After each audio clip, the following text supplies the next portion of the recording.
The bells began before the dawn and went on, slow and heavy, as if the city itself strained to lift each iron note and drop it into the pale light washing over Blackwater Bay. They tolled from the great septi and from the smaller septs tucked behind tanneries and inns, and each toll crept along the river fog and came seeping into Tower of the Hand like chill air under a door. Lord Eddard Stark sat with Robert's last words on the table before him and waited, because he could do little else until the city woke and men remembered their duty. He had not slept. A basin of water had gone cold while he stared into it. A candle burned to grease and cinder. Outside his casement, the sky was the color of a sword in winter, blunt gray and not yet sharpened by the sun. When the bells fell silent for a span, he could hear gulls quarreling over some rotten thing floated in by the tide. And beneath even that, the moving breath of the city as cooks stoked fires and men yawned and shuffled, and hawkers arranged baskets of withered pears and yesterday's bread. The river stank of pitch and dead fish this morning. The air in the chamber stank of ink and the maester's dust. And under it, the faint metallic tang of his own pain. He had propped the leg on a stool, wrapped as the leech liquor had ordered, but it would not be ignored.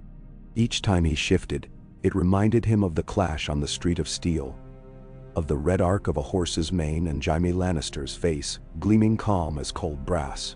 Duty, not anger. The old words whispered at him with the steady beat of the bells. He reached out and set his hand upon the parchment, so that it would stop moving when his eyes blurred. The king's hand, Robert's, swollen and purpled when he pressed the seal, had scrawled a father's plain will, Eddard Stark to rule as protector until the rightful heir came of age. Rightful heir. The words had a weight that ground into bone. He had wanted one more day to move with care. He would have had it, save for the boar and the wine and the laughter that always came before blood. He closed his eyes and let the bells toll through him. He saw Winterfell's godswood in snow, the heart tree's red sap frozen in the mouth carved there by hands long dead. He saw Catelyn riding away beneath the walls with the boy still watching from the gatehouse. The lad who wore his father's look as easily as a summer cloak. He saw the wall and the empty wild beyond it, and felt how far from home he had come to chase honor among liars. The latch stirred. His guardsman admitted the eunuch with a bow. Varys glided like a pale moth into the room, half a dozen little scent sachets rustling as he folded himself to a seat. He had a habit of arranging his face before he spoke, like a player choosing which mask to show the crowd. The one he found this morning was soft sorrow, the corners of the eyes damp and shimmering. "My Lord Hand," he said, and somehow made it sound like condolences delivered at a bier. "The city wakes to a world without its king." "The city will manage," Ned said. His voice was rough. He reached for the wine out of habit, and then left the cup untouched. "The realm must manage. We will meet with the council at first light." Varys' hands lay like pale fish on his knees. "We must meet," he agreed, "and quickly, before the currents grow too strong to be turned." Ned thought of currents, and remembered the letter meant for Stannis Baratheon. He had sent not one but 3, each by a different hand. He had not slept, but his ravens had flown through the night. "Have the Queen's people stirred?" "Stirred," Varys murmured, or rather moved, like chessmen from the board when the player is not looking. Ned looked up. Varys did not often come to him with poetry. "Speak plainly, as plainly as the truth permits." There was a flight in the night. Varys' voice sank, and he leaned forward to make a little theater of intimacy. Her Grace departed the Red Keep at an hour when honest men would be abed. She was not alone. The Princess Myrcella went with her, and the young prince. Ned's fingers tightened until the parchment crackled. "Joffrey?" "Yes." Varys watched him closely. "He has left the city." For a heartbeat, Ned did not feel the leg, nor the chill, nor the weight of the will beneath his hand. He felt only the sudden hollow where the next move should have been. With the Kingsguard, a few of her household knights and guards in Lannister colors. Not the white cloaks, it was done with more haste than dignity. The Mudgate watchers swear a dowager from the Reach went out in a closed litter bound for the sceptry at the fingers, asking prayers. I am told she had terrible tooth pain. I am told she had terrible tooth pain. Varys folded one plump hand over the other. It was not a dowager, and not the fingers, and her teeth are strong as a lioness. They went to the river, and thence to a ship, a fast one, light and low in the water. The tide, as if by chance, was ready and the wind did not object. Betrayal. Ned remembered the bells. He imagined Lannister crimson hidden beneath sackcloth, hair tucked under plain veils, gold stitched into seams and hems, the cold glitter of a dagger under a girl's cloak. He thought of the boy with yellow hair and a smile like a split fruit. And Tommen? Varys's eyes flicked to the will upon the table, as if it had some spell to keep him from burning. The little prince remains abed in the Red Keep. He was feverish yesterday with a summer chill. Maester Pycelle gave him a tisane to settle him. Mendros. Ever. Die. Ned knew what that meant in castles and keeps. Men used the word to explain what they did not understand, or what they did not wish to say. Cersei left one son in our power, and took another with her. 2. Varys said softly. She took her daughter as well. The bells seemed suddenly too loud, like hammers on his skull. He rose, too fast, and had to grip the chair back until the room steadied. Pain blossomed sharp and hot in his bad leg. He let it pass through him. Why would she run? She is bold when she has a blade. She thinks herself Tywin's whelp and a lioness, not a frightened coney. Mental wonder. Perhaps she had reason to fear snares, Varys said. His mouth shaped a sigh that crossed his face without touching the eyes. Perhaps she was counseled to go. It is easier to remove pieces from the board than to move them, would you not say? Counseled, Ned repeated. By whom? I hear things, Varys said very gently, and I pass them on as honor requires. Ned leaned on the table. You fear Tommen will be used to seek Tywin's will in King's Landing. Varys let the silence confirm him. Lord Tywin has always been a man who knows how to lend coin to the truth until it can stand on its own legs. If there is a boy left, Roberts will name me protector. I will call the council and inform them of the law. I will have men safe in hand, and the city will not bleed for Lannister advantage. Ned could hear Winterfell in his own voice. The snow and smoke, and the way his father had stood before the hearth when speaking of men and their oaths. Summon. Aristan. T. Send for the Lord Commander immediately.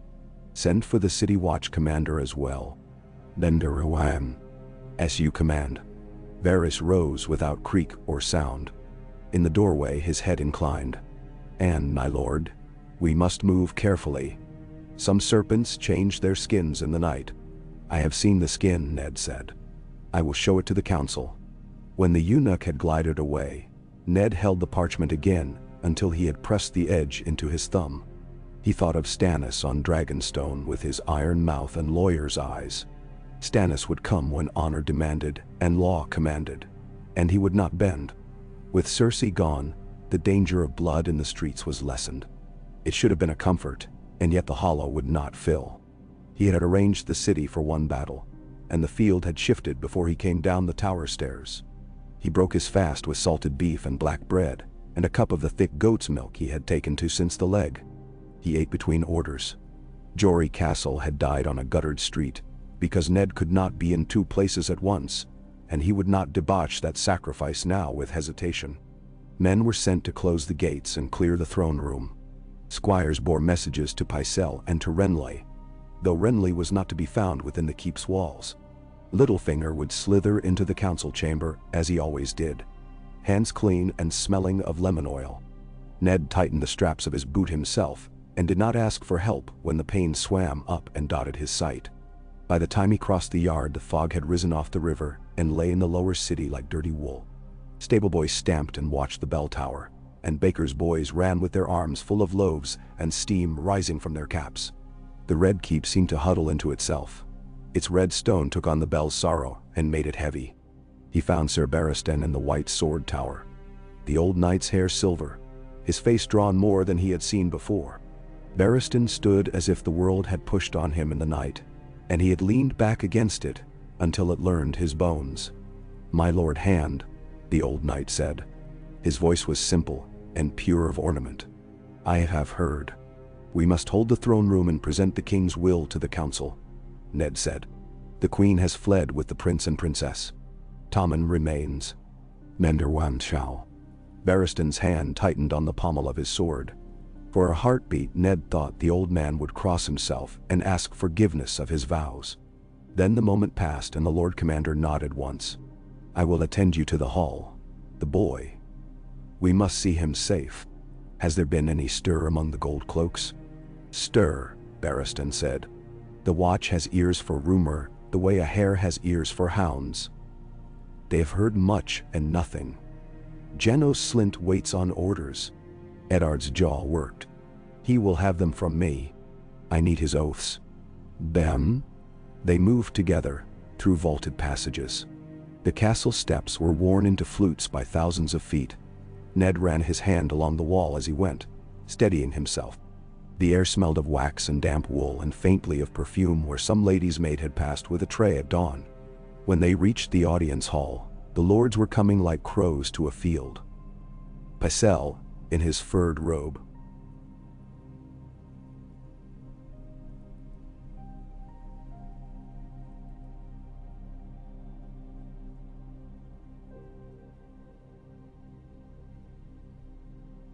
small half-smile, and a trim of gold thread at his cuffs.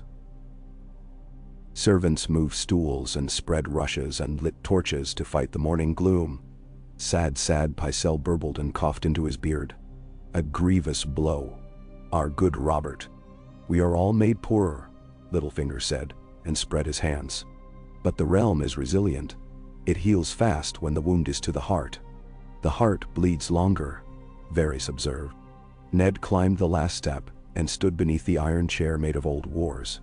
He did not look at it. He looked at their faces, one by one. Robert Baratheon is dead. He left his will,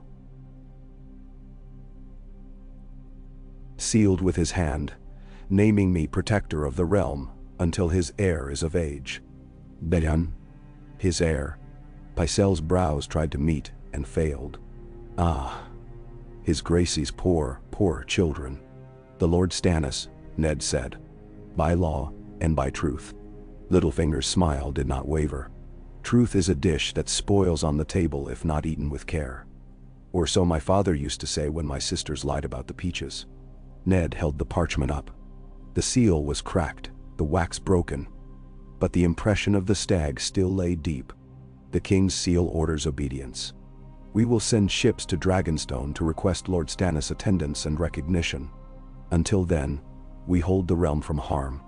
I will have the boy Tommen brought in and placed under guard until his uncle comes, and if Tommen must wear the crown to keep the city from riot, he shall wear it under the law's shadow, not another man's.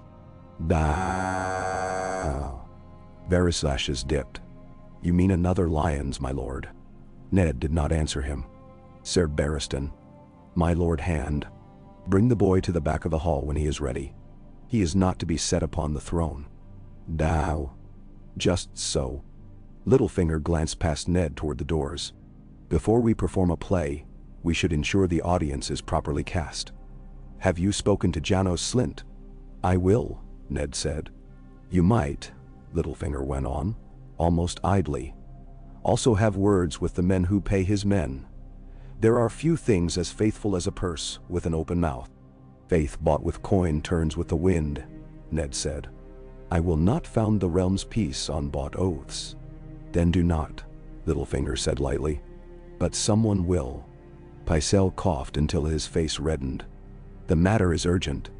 With the queen gone, the people will rumor. They will ask why the lady Cersei dared such a thing and what it means. Perhaps we ought not say she fled. Perhaps a tale might be told more soothing to tender minds. Find your tale and tell it, Ned said. I will tell the truth to those with ears for it. He sent for Janos Slynt at once and made himself listen to the drum of the bells while he waited. When Slynt came, he came with the swagger of a man who had learned to move in his armor, bull-necked and thick at the wrists, his dark eyes darting.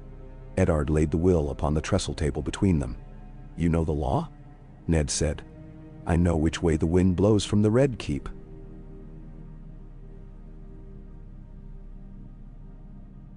Slint said, and then seemed to think better of it. My lord, I am your man. Say it plainly. I am your man. Slint said again, stronger. I will see to the safety of the boy, and to the peace in the streets. You will keep your men at the gates and in the yard.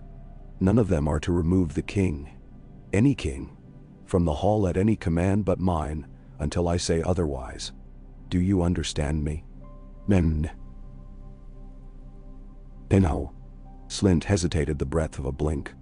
I do. He did not look at Littlefinger, but Ned felt the look pass. He thought of Jory's blood on cobbles, and the bad legs sang. Good. I will see the oaths of your captains now. When Janos Slint had gone out again, his boots hard on the stones, his gold cloak making its swaying glow, Littlefinger released a breath like a man coming up from underwater. You are brave, he said, and there was something very like admiration under his mockery. I am ever so moved by brave men. I keep a collection of their little tin figures. Ned looked at him for a long time and said nothing. Littlefinger's smile thinned and twitched.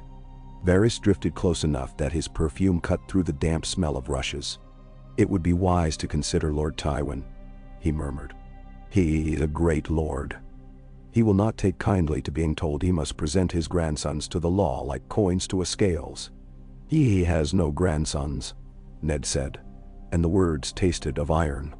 It took until midday to gather the counselors, shut the side doors and move the chair of swords upon its dais, so that no man mistook their purpose. The light slanted through high windows and laid bars upon the floor, setting flecks of dust afire where they drifted and danced. Men came in twos and threes and bowed to the empty throne and glanced at one another to see who would bow the least. The hall filled with soft sounds.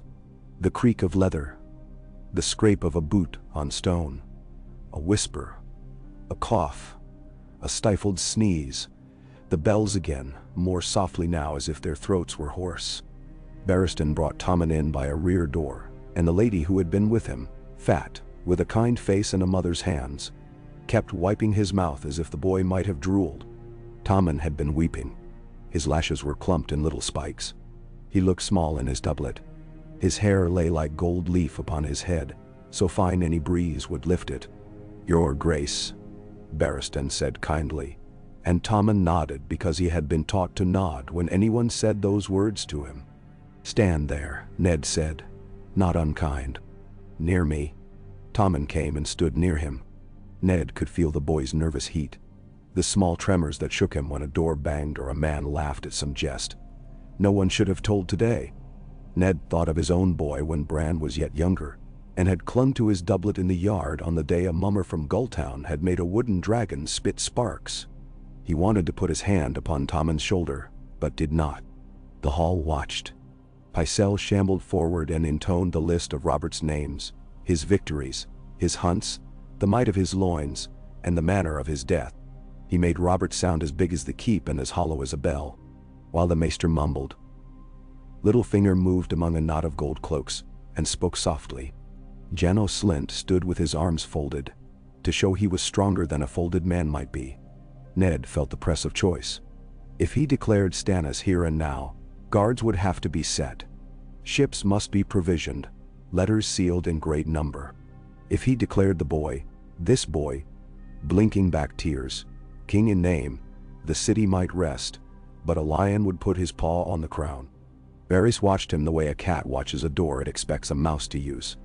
Behind Varys' calm, the little birds would be winging, spreading tidings through tanneries and brothels, and the yards behind bakers' ovens. The people would say, the queen has sailed. The queen has gone to bring the Dothraki screamers. The queen has gone to fetch a prince of Wales from some Lyseni bed. They would say 1,000 things, and none would be true enough to hold water. Bring forth the king's will, Ned said when Pycelle at last fell silent, dotted with spittle. A hush moved over the room, like a hand smoothing a dog's ruff. Ned broke the thread-binding tube to lid, slid out the parchment, felt for a moment the weight of the seal still impressed upon it. He unfolded it carefully, as if a breath too strong would scatter the letters like dry leaves. He read, and the cadence of his own voice steadied him. Until the heir shall come of age, he finished. And the last of the words got up and went walking across the hall to die against stone. This is the king's word, bearing the king's seal. I ask you to bear witness. Littlefinger's eyes glinted. We bear witness that King Robert was a man who loved to hunt and to drink, and to scrawl his name on things. Pycelle half laughed and made it a cough. The law is a weed that grows in any ditch, the old man said, wheezing. It must be trimmed. Not all will is lawful, and if, theoretically, there were questions about heirs, Ned felt anger as cold as a white lake. There are not questions. There is only truth. The truth, Littlefinger murmured, is that the boy with hair like summer wheat stands beside you, breathing.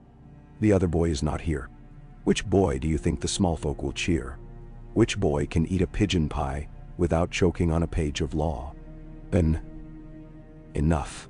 Ned looked down at Tommen. The child tried to meet his eyes and failed. Your mother has gone away, he said, keeping his voice even. Do you understand, Tommen? Swallowed. Ser Barristan said. He said the queen went on a ship for her teeth. Your mother loves you, Ned said, because even liars sometimes need a kindness. You are safer here than she is anywhere. You will stay. We will keep you safe. Bam? At the boy's other side, the fat nurse's eyes shone with wet pride. Hear that? His lord hand himself. There were boots at the far doors. Harder than the measured step of guards on watch. Ned did not turn his back to the hall. He did not look, but he felt the change come over the room, as men turned like field of wheat when a wind runs its fingers through it. He had time to think of Catelyn's last look in the courtyard when he told her of King's Landing. He had time to think of the broken tower in Winterfell. He lifted Robert's will and held it in both hands. Janos Slynt's voice went booming. Make way for the commander of the city watch. Make way. He had already been in the hall. It was a declaration, not an entrance. Ned turned then, slow so as not to lose balance. Slynt had his cloak on his shoulders and a line of men behind him. 100 by sight, though the slope of the floor and the press of courtiers made counting uncertain. The men's faces were hard. Their hands rested on spears, mace hafts, sword hilts. Their cloaks were bright as yoke. You have your orders, Ned said. He let the parchment show in his hand. I am protector. We will not have any man. There's the rub, Littlefinger sighed, as if bored by a puzzle with too few pieces. Who says you are protector? I hear the king dead. I hear a boy who is not here. I hear a boy who is here. I hear a lion roaring somewhere far off in his den, and the sound makes these fine gentlemen tremble. But I have not heard the council say a word about a regent. The council does not name regents, Ned said. Kings do. Varys drifted, gentle as down. And yet, sometimes a council must choose which law it obeys when another law walks away in the night. Pycelle raised trembling hands. For the peace of the realm. Ned felt the floor tilt. He reached for the table and found nothing in time. He put his weight on the bad leg and let the pain steady him. Peace is not bought by betrayal. Slynt's men were moving, not advancing yet, but the way men move when they are ready to close a snare. Barristan had his hand upon his sword hilt without touching it. The boy Tommen made a sound like a trapped rabbit. Ned turned to the child. Stay by me, he said, and did not lower his voice. Ser Barristan, keep him close. A quick step sounded behind him, light and certain. Littlefinger had moved while Ned watched the watch. He came up near enough that Ned felt the whisper of lemon oil. My dear Lord Hand, he murmured, so that only Ned and perhaps Varys could hear. You should have taken the purse and the city watch would have been yours. But you would not. Very well, they are not yours. Ned did not look at him. He felt the ache of the leg. The paper in his hands. The small warm presence of the boy at his side. I trusted you, he said, because it was the truth, and he did not see why he should not name it. I should not have. Littlefinger's breath smelled of mint. I told you truth is a dish that spoils, he said. He ate it too slowly, and you feed the flies. Then he turned and made a little flourish with two fingers that might have been a joke and might have been a signal to Slynt. What happened next took the time a man takes to blink.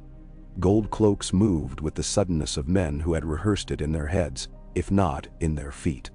A ring tightened around Ned's Northmen, those still living, and those who had ridden in only yesterday from the city. A spear haft cracked against a shoulder. A sword hissed in the air and stopped with a gasp. Barristan took one step forward, and a dozen spear points lifted toward his breast. "No blood," Slint called. "Not here. Not before the boy." Ned closed his eyes for the space of a breath. He thought of the godswood at Winterfell, of cold water over stone.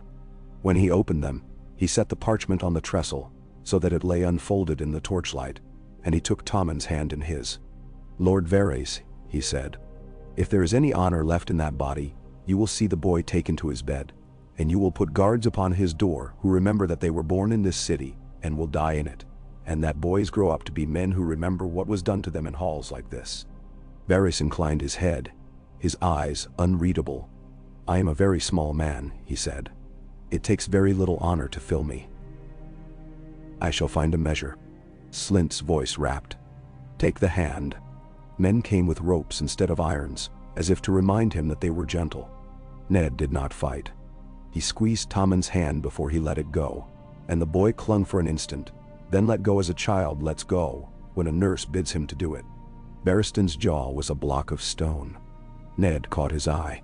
"Keep him from fear," Ned said. "I will try," the old knight said. It was all he could promise. As they led him away, the iron chair loomed over his shoulder like a mountain that had decided to grow thorns. The parchment lay on the table, bright as a white fish belly in a torch's glow. He watched it diminish with each step and thought, it will not matter soon what is written there. Only what men do. By the time they took him past the tower courtyard, the sun had finally seen fit to push through the low clouds, and everything the light touched showed its true color, cruelly. Blood on a boot tip that might have been rust in shadow shone red as a berry. A bit of ribbon lost by a Lady Nestor's daughter gleamed blue as a pond. Ned's leg faltered, and the guards eased him by the elbow, in a kindness that was not for him, but for the eyes that watched from windows and galleries. He set his jaw and made his pace a thing he owned. The cell they gave him was dry and had a slit for air. He heard the city as if from a well. The last of the bell tolling, a scuffle. The creak of a cart. After a time he heard the sea again, soft and ceaseless, beating itself against the stones as if it would wear a door there in 100 years. He counted his breaths and allowed no more fear into him than a man needs to feel his heart. He did not know how long he sat before he heard a new step approach, one that was careful the way men are careful when they walk in a place that is not theirs. The door grated. Varys' face looked in like a pale moon and then came all the way into the dimness, bringing the ghost of oranges with him. "Lord Stark," he said, respectful as a servant with a bowl. "You could have warned me," Ned said. Varys drew his sleeves up his wrists, so the perfume did not brush the wall, and marked his velvet. "I did," he said sadly. "You were warned every time you saw a lion carved into stone. What happens now?" Ned asked. "Now," Varys said, "men write letters to Casterly Rock. They write long letters full of civility and mercy, and they say, 'Lord Tywin, how wise you are. How necessary you are. Surely you agree the boy Tommen must be watched by men who love him. Surely you will come to the city to advise us. Surely you will bring bread and gold, and the memory of your strong hands justice.' And Lord Tywin will write back whatever suits him today. Manning." Ned closed his eyes. "Stannis will come. Perhaps," Varys allowed. "He is very fond of the law. But ships go where winds permit them. If a few sails were delayed, and a dockmaster's boy found his pockets suddenly too heavy and miscounted a tide, was it your doing that the queen ran?" Varys smiled without showing teeth. "I am a very small man, my lord. When lions roar, I find a mouse hole." Ned thought of the golden boy on the ship's deck, squinting into the wind, of a girl's hand resting upon the balustrade as gulls wheeled. "Where did she go?" "Essos," Varys said. "Pentos, to a certain magister who is fond of peacocks and secrets. Or so I suspect. Though I am told she spoke of Lys on the river to a boatman. Loudly. as if to persuade the river itself to carry the lie down to the sea. Bah. Illyrio, Ned said. The name tasted of grease. You have excellent memory. Varys sighed. The realm grows interesting. I do not like interesting realms. In them, children bleed. Ned turned his face toward the slit in the wall. A strip of sky lay there, untroubled by men's names. He rested his head against the cool stone until the ache in his leg and the ache in his chest became one ache. While the bells tolled across King's Landing, another sound had taken the night downriver. The whisper scrape of a hull against old piers and the soft thump of wrapped bundles set aboard. In the dark under the river wall, where tar smelled sweet and the slime glistened like the belly of a snake, Cersei Lannister had stepped from a litter into a boat and gripped a gunwale hard enough to whiten the knuckles. Nobody who saw the lady in thick veils thought her handsome. Those who recognized the cadence of command in the rhythms of her whisper were paid to forget it. Joffrey had been all angles of indignation, elbows and knees, and the jut of his chin. I am the king, he had hissed when the litter lurched and the poles creaked. I will not be carried like a child through filth. You will be carried like a king through danger, Cersei said, very calm. Which is how kings are carried when men wish to pull them down into filth. He squirmed and tried to shrug the cloak from his shoulders until she put her hand on his cheek and turned his face to hers. You will be still, she said, and the word was a blade that cut through all his prickle. You will be still, and you will obey me. Later you may order heads removed if it pleases you. Now you will be still. Even in the dark she saw the way his eyes shifted at the word heads. He licked his lips and smiled a little. My beautiful boy, she thought, and something that had been shivering in her eased a trifle. Myrcella had made no trouble. The girl had slept at the start, and when woken had blinked solemnly, as if the world were some game grown too serious for her age, and then had leaned into the nurse with her cheek against the woman's arm. Cersei brushed a curl behind her daughter's ear, and met the nurse's questioning glance with a look that turned questions to ash. Tommen, she had said, and the name had stuck for a heartbeat in her throat. The nurse's mouth trembled. Still fevered, my lady. The maester said the draft. I know what the maester said. Cersei had felt the weight of the city pressing down upon the litters, as if the Red Keep had decided this night to lay its whole red weight upon her shoulders.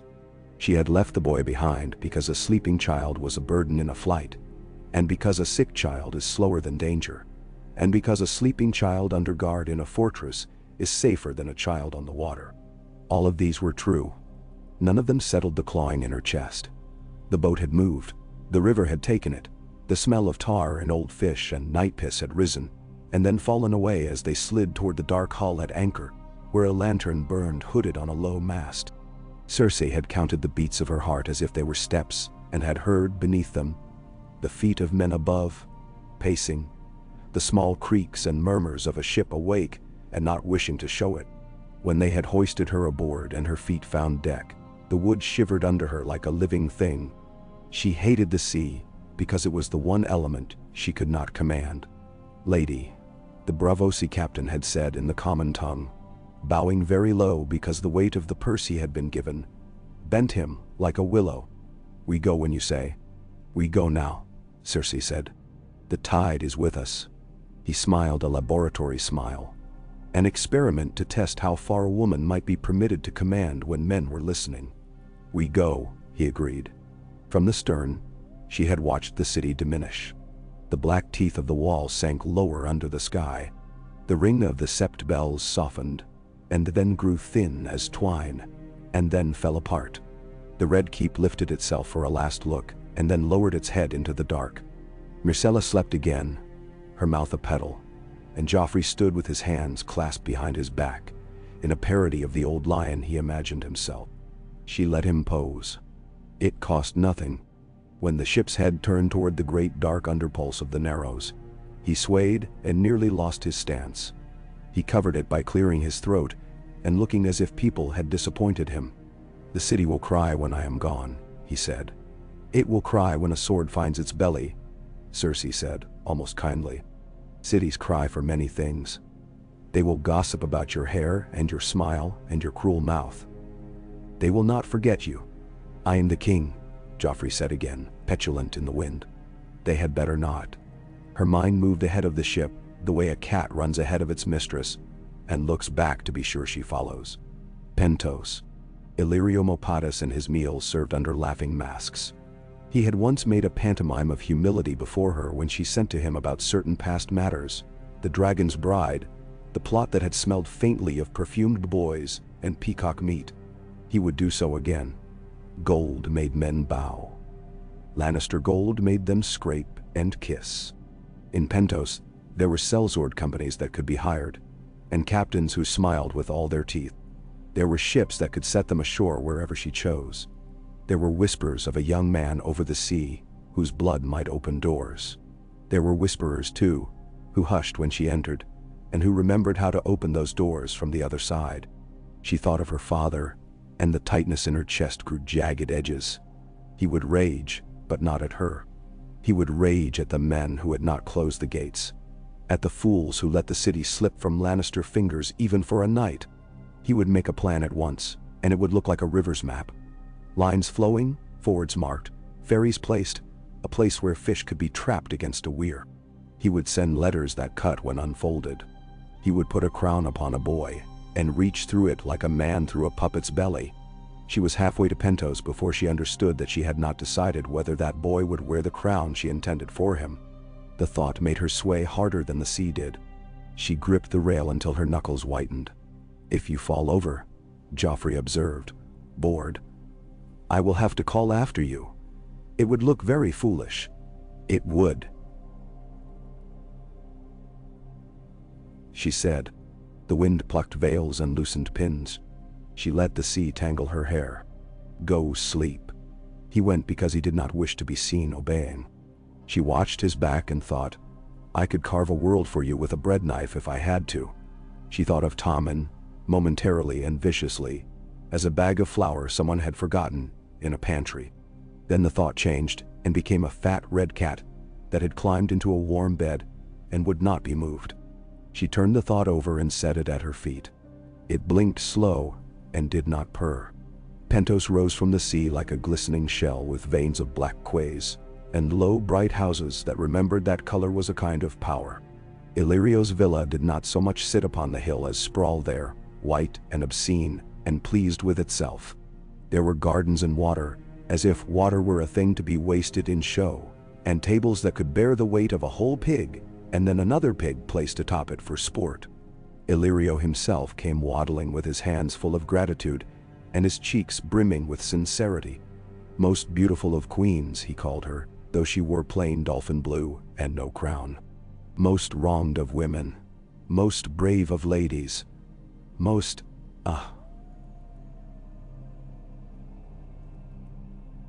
Forgive me, my lady, your children. Oh, they are the very sun and moon in your heavens.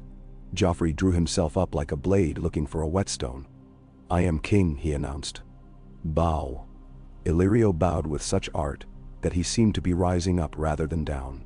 "I have always admired kings who know what they are," he said, honey thick. Come, come, you are to be my honored guests. I have rooms that look out upon the sunset and rooms that do not look out upon anything, which is also pleasant. I have cooks who have never seen an onion and cooks who know no other vegetable. I have a bath that is the exact temperature of a woman's hand inside her glove. You will forgive me if I show you everything. I am a man who is proud of his little things." Cersei allowed him to show her his little things. She watched where the servants clustered and where they did not, where the guards stood and where boys hovered with platters as if hoping to grow into men by being near meat. Illyrio, she knew, was a man who never left a doorway unguarded, even if he hung a curtain before it. Her father would have liked that about him, until he did not. They spoke, meaning they each said the things they wished the other to hear, while the things worth hearing waited behind their teeth, like dogs at a gate. Illyrio lamented the disorder of King's Landing and the baseness of men who could not recognize a lion by scent alone. He lamented, as if the words were a fine wine poured carefully, the failure of King Robert's body to continue. He lamented, oh, how he lamented, that some men must flee, that wisdom so often looked like fear when seen through the eyes of lesser minds. He lamented everything while his eyes weighed her son, and measured the small sharpness of his chin, and foretold the shape of his manhood in the way wine foretells the shape of its vinegar. Cersei drank lemon water and smiled when it cost her nothing, and did not smile when the price was gold. At last, when the servants had taken away dishes that had died under too many sauces, she let Illyrio lead her to a terrace, where ivy lay like silk upon stone, and private talk could be sorted from the public. "I have friends across the sea," Illyrio said, his rings clicking together as if they too had opinions. "Some of them have a taste for lions. Some perhaps have lost the taste for dragons. Men change their palates, alas. But for braver tastes, there is always the Golden Company. They are expensive in the way that virtue is expensive, in that one always wishes to pay less than it is worth. Mems. A sellsword company is a table with legs made of coin," Cersei said. "If the purse tips, the table falls. Then we must ensure our purse is heavy and sits on the right side." Illyrio's mouth smiled. His eyes did not. The Golden Company has not come west in a great many years. It might amuse them. He let the possibility spin in the air like a coin tossed high. "There are other resources. There's a young man who has been much abroad, who has learned grace and languages, and how to hold a wine cup and a woman in the same hand without spilling either. He is said to be very comely." "Bah! Comeliness is for boys and whores," Cersei said. "The thing that matters is the hand that holds the cup." "His hand? Ah, his hand is interesting." Illyrio wetted his lips. "There are those who think he was born to hold more than cups." Cersei watched him and thought of snakes sunning themselves. "I require men, ships, and coin. I do not require pretty boys." "You require what conquers," Illyrio said, and bowed very slightly, just enough to imply that he had withdrawn the bait, though he left it, scenting the water. "I have all three. Others have more. But I suspect, my lady, that your father will soon provide you with anything you wish without my help, if you show him that your wishes will advance his. Lord Tywin does not give because he loves. He gives because he buys. He has already bought half the realm. The other half he will take and call it a discount." Cersei turned her face toward the sea. It was very blue here. In King's Landing it was never this color. It had the brown of the river and the greenish scum of too many ships. She felt absurdly that she might be able to walk on this blue to her father's door. "He will put the crown on Tommen's head." "Ah," Illyrio said, and then again softer, "Ah." She did not look at him. "He will call himself Protector, and the city will call him Lord Dut. He will look at my sweet Tommen and see only a goblet. If he can pour wine through him, he will be pleased with the shape. If not, he will shape him until he can." "Your father shapes things until they break, and then he shapes the pieces," Illyrio said sympathetically. "He is a genius of hammers." A pause. "Shall we, then, shape something first?" "You have your sellswords," Cersei said. "Gather them. There are captains in Lys too who like gold better than law. Hire them. Send little ships to little coves. When my father reaches out his hand for King's Landing's throat, I will reach for his wrist." She smiled, and it was not a pleasant sight. "I will make a bracelet there." "And the king?" Illyrio's eyes flickered toward the rooms where her son slept. "How shall we adorn him?" "He will be adorned by triumph," Cersei said. "He will stand on the wall and see our banners coming down the Roserad, and he will hear 1,000 boots and know they are for him. He will learn how to hold a sword by watching men die for him, which is the only way boys learn such things." She felt the cat inside her stir and knead its claws. "And then he will come home and thank me for teaching him how to be a king." "Of course," Illyrio murmured, and poured himself more wine. The liquid was thick as oil. "You have the look of your father when you speak so." Her mouth tightened. "I am better than my father," she said, and knew it for truth in the way a drunk knows the floor is under his hands, even if it sways. "I am kinder to those I love, and crueler to those I do not." "Then all will be well," Illyrio said, and his fat rings clicked like small bells. When the bells had done their work in King's Landing, their echo reached the Golden Tooth, and did not touch Lord Tywin's heart at all. What touched it was a raven's claw upon a leather bracer, as precise as a merchant taking his change. The bird had flown hard, and the parchment it carried was salted with the sky's spittle. Tywin stood beneath the smoky rafters of the hall, where they were melting scrap from ancient castings into nails for new siege engines, and he read the letter without moving any part of his face except his eyes. When he finished, he handed it to his brother. Kevin's mouth creased, which was as much as his brother's mouth ever did. "She ran," he said. "She moved," Tywin corrected, not unkindly. "Rats run." Kevin cleared his throat. He had long ago learned to ask questions only when questions improved a thing. "Why take Joffrey?" "Because she thinks Joffrey is the coin that buys her the crown," Tywin said. "And because taking one child and leaving another splits the risk. She will have thought that wise. Wisdom plucked out of haste is always this shape." He touched the parchment where ink had bitten hardest, a place where someone had pressed too hard with a quill and split the fiber. "The hand has moved, too," Kevin said. "He has declared himself protector. Joff. Tommen is in the keep." "Good," Tywin said. "The city will not revolt. The small folk like to see a boy. It reminds them of sons who died of fever, and the way they once thought they would be happy." He turned and began to walk. Men got out of his path without seeming to hurry. "Send for Lefford. Send for all the captains. We move within the day." "Done." "Toward the city?" Kevin asked. "Toward the river," Tywin said. A mouth like his did not smile. It allowed satisfaction to pass across it as a shadow. "We choke men where they must drink." "In King's Landing?" He saw it now in the air the way another man might see a map unfurl. "We do not need to go there to hold it. We need only to be the thing to which it is nearest." He stopped before a table where a clerk sat with a quill. "Write this to Janos Slynt," Tywin said, and did not slow for the clerk's quick flurry as he found a fresh sheet. "You will hold the gates. You will serve Lord Eddard until such time as the council acknowledges Lord Tywin Lannister as protector of the realm for King Tommen. First of his name, you will receive gold, and do as you are told. In doing this, you will live to be old enough to regret it." "Bah." The clerk's hand paused. He looked up, baffled. "My lord, shall I?" "Right," Tywin said, and the quill began again, scratching like a mouse in a wall. He moved on. "Send to Pycelle. He will bring them law that smells like medicine. Send to Littlefinger. He will bring them coin that smells like sin. Varys will bring them whispers.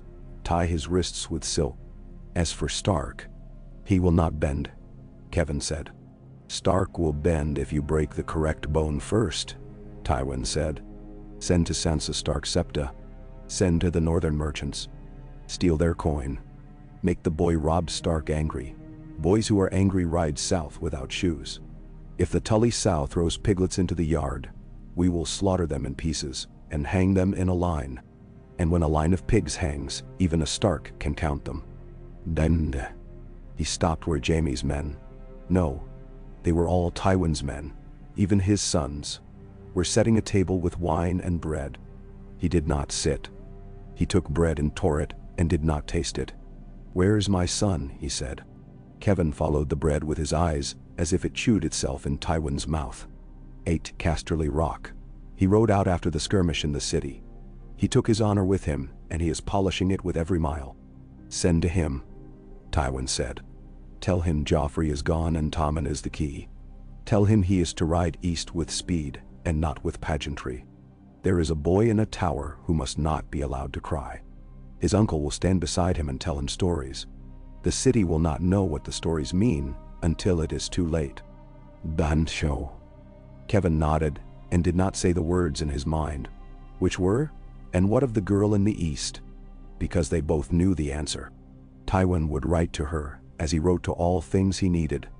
"Come to me because I require you," and dress it like affection if that made it easier to swallow. If she came, he would use her. If she did not, he would throw a chain across the narrow sea and call it a bridge. All that day the city learned to say the new words that would fill its mouth for a while. Boy King Protector. Tommen's sweet face. The Queen is a coward. The Queen is a clever fox. The Hand tried to steal the throne.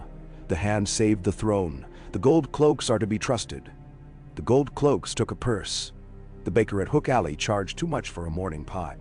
Women wept, and then laughed, and then wept, because grief is a coin passed around a market, and sometimes you get back what you did not pay for. Children played at royal flight and made each other be bells. In a small chamber between a vault of arms and a privy that stank worse than usual, because someone had dropped a candle in it and melted the floating fat, Petyr Baelish sat with a cup and a set of ledgers and the pleasant sense of a trap that had closed as neatly as a merchant's box. He made a dot of ink where it would look decorative, rather than necessary, and contemplated the next 2, 3, 4 moves. He loved numbers because they lied only when he wished them to. They made love to him as coins did, without conscience. A boy kept under glass in the Red Keep, with a crown upon his head. A wolf pacing in a chamber with a bad leg. A lion crouched at a river's bend. A queen abroad on a foreign terrace, pouring lies like wine, and drinking them herself, so as to see how they tasted. It was all very pretty, the little play. He had given the watch their purse and said, "Not too much blood." And Janos Slynt had understood as a man understands when told not to dirty a room his betters will later use. He turned a page and thought of Sansa Stark's eyes. Large as pools in winter, that show you your face whether you wish to see it or not. He thought of how quickly a girl's dreams can be chivied into the pen where men keep them and milk them for what they will. He thought idly that when the boy king put on a crown, his head would be too small and his neck too fat, and the crown would tilt like a drunk's hat. The image pleased him. On the far side of the narrow sea, where gulls hurled their laughter against Illyria's columns, and were paid no coin for it, Cersei Lannister walked a balustrade in the cool of evening and watched ships move across the water as if drawn by strings. Myrcella raced with a soft-footed girl from Lys and let the other child win as a kindness and as a political experiment, and then, satisfied with the result, tripped her in a bed of valerian and laughed without malice. Joffrey hit a serving boy who spilled a drink and then hit him again for bleeding on his shoes, and then demanded a sword he could carry at supper, and had to be told that men did not carry swords at supper. He bore the humiliation as he bore all things, with a promise to himself that he would make someone pay for it later. Cersei leaned her elbows on warm stone and watched the lanterns bob upon the bay. The world was large and gold, she told herself, and she would bite a piece from it and make it bleed. If it bled sweet, she would drink it. If it bled brine, she would call it tears and wear them like jewels and say they were her own. She did not think of Tommen if she could help it. When she did, it was to imagine him plump and safe and eating honey cakes under the kind eye of a nurse. She had left him because it was cunning, and because cunning was better than love at getting one's will. She would retrieve him later when it suited her to bless him with a mother again. Night fell on King's Landing like a cloak shaken over a dog. A flurry of fleas, then stillness, then the dog curling in upon itself, nose to tail. By torchlight in his cell, Ned Stark watched the flame climb and eat the pitch and lean until it wept. He counted how long it took each drop to fall, and decided that when he reached a number, he would sleep. He reached it and did not sleep. Through the slit, he saw one star, then a slice of two when a cloud moved. He had never liked the wind off the sea. It had no memory of snows, so it could not be trusted to carry a man's words home. He tried not to think of the decision he had made in the hall, which was not a decision so much as a refusal to lie quickly enough. He had ceded the throne room to a boy's face, and a pack of gold cloaks, and a purse he would not fill for them. Perhaps, he thought, if I had hired the watch, men would have died today anyway. Perhaps the boy would have died. He counted drops of pitch again. In the morning, somebody brought him water, and somebody else brought him a look they hoped he would mistake for pity. He drank the water. He did not drink the look.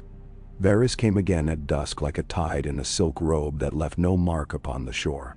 "They have sent for Lord Tywin," the eunuch said softly. "Letters went out before noon. And letters went out to your lady wife too, though these letters said very different things. What did they say? Ned asked. That Sansa is safe, and Tommen is safe, and the Hand is safe. But that safety is a small bird, and flies quickly, if men clap too loudly. Varys touched the cell's wall and then made a face at the smell on his fingers. I do not like to see realms built on birds, he said. I prefer stones. And yet, here we are in a stone room that keeps nothing in or out that truly matters. Ben? They have named Tywin Regent? Ned asked. Not yet, Varys said, and his eyes gleamed. They have named him Necessary, which is the same sweetness with less bite. You will be brought to the hall again when he has replied, and then the words will be put into the city's mouth and taught to speak themselves. Ned pictured the boy Tommen again. He wondered if by then the child would know which fork to lift first, which face to make when a lord bowed. He wondered whether Sansa would think a boy king made better husband than a golden one. He wondered if Arya had found her way back to any door at all. I will not swear for lies, Ned said. I would not ask you to swear, Varys murmured. Lies break, even when sworn, in the strangest ways. I would ask only that you measure what you most wish to save against what you can actually save. He tilted his head like a sparrow. You have an admirable stubbornness, my lord. It has already done good. It will do more perhaps if placed very carefully. Ned thought of the godswood. He thought of a man's voice low under leaves. When the snows fall and the white winds blow, the lone wolf dies, but the pack survives. He nodded once, because there was no one in the world to whom he could explain why the nod felt like a betrayal and a promise at once. In the days that slid by like oil, the city took new shape around the shape of a quiet boy with soft hands.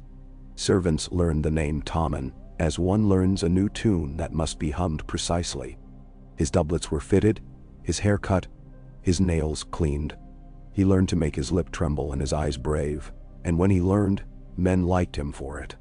Old ladies sent him sweetmeats with hidden coins under them, and the coins went to Janos, Slint, and Littlefinger in their turns, and the sweetmeats went to a puppy in the kitchen court. Tommen cried for his mother only at night into a pillow, and a nurse told him stories about gentle kings who lived to be very fat and died in bed eaten by their own vices, which she omitted because she was kind. Pycelle wrote proclamations that smelled of rosemary because the servant who sanded them was fond of rosemary, and those proclamations called Lord Tywin a pillar and a bulwark, and occasionally a rampart when the scribe grew bored. Varys took note of which words men repeated in inns. Littlefinger took note of which men said them loudest. He made himself several new friends and only a few new enemies, and he put the latter in a ledger under a neat heading so that he might enjoy them later. News moved slower than rumor to Casterly Rock, but it moved with better shoes. Jaime Lannister read his father's letter while a girl with black hair slept in his bed, and he did not wake her. He stood by a window that had been carved to look like a lion's mouth and read the line about his sister twice. He felt a thing like being drunk but colder. He thought of the boy Tommen, and something in him that had nothing to do with honor and everything to do with blood made his throat tighten. He thought of Joffrey on a ship and smiled despite himself because the wind would make the boy's eyes water, and he would call them tears of rage later. He thought of his father's orders and the way obedience felt easier than defiance when it wore the old man's clothes. He tapped the letter's edge against the stone and then went to wake the girl and tell her to go. And when she began to weep, he smiled at her kindly, because he did not have much kindness and could afford to spend a little where it would make him seem good. On the terrace in Pentos, where oiled palms whispered and Illyria's fountains performed their endless pissing, Cersei Lannister listened to a captain of the Golden Company describe the state of his accounts in a voice that could have belonged to a Septon reading of the Seven. He had a face like a rock with rain on it, and eyes that had learned to be bored by everything except maps. He listened too to her and made calculations that had nothing to do with coin. I want banners that will frighten men from far away, she said. I want horns that make the air sweat. I want 1,000 boots and the sound those boots make to be my will striking the ground. Bow. You want more than you wish to pay for, the captain said, not unkind. But men often do. We will give you something near it. You will give us something near what we ask. You will get exactly what you ask, and then a little more, so that you may call yourselves fortunate," Cersei said. And that was the way she smiled when she put her fingers on the back of a neck and pressed. And the man bowed because pressing made his head lower, and he must not let it seem that she did it. "Then we understand one another," he said, which was almost a joke. When night came,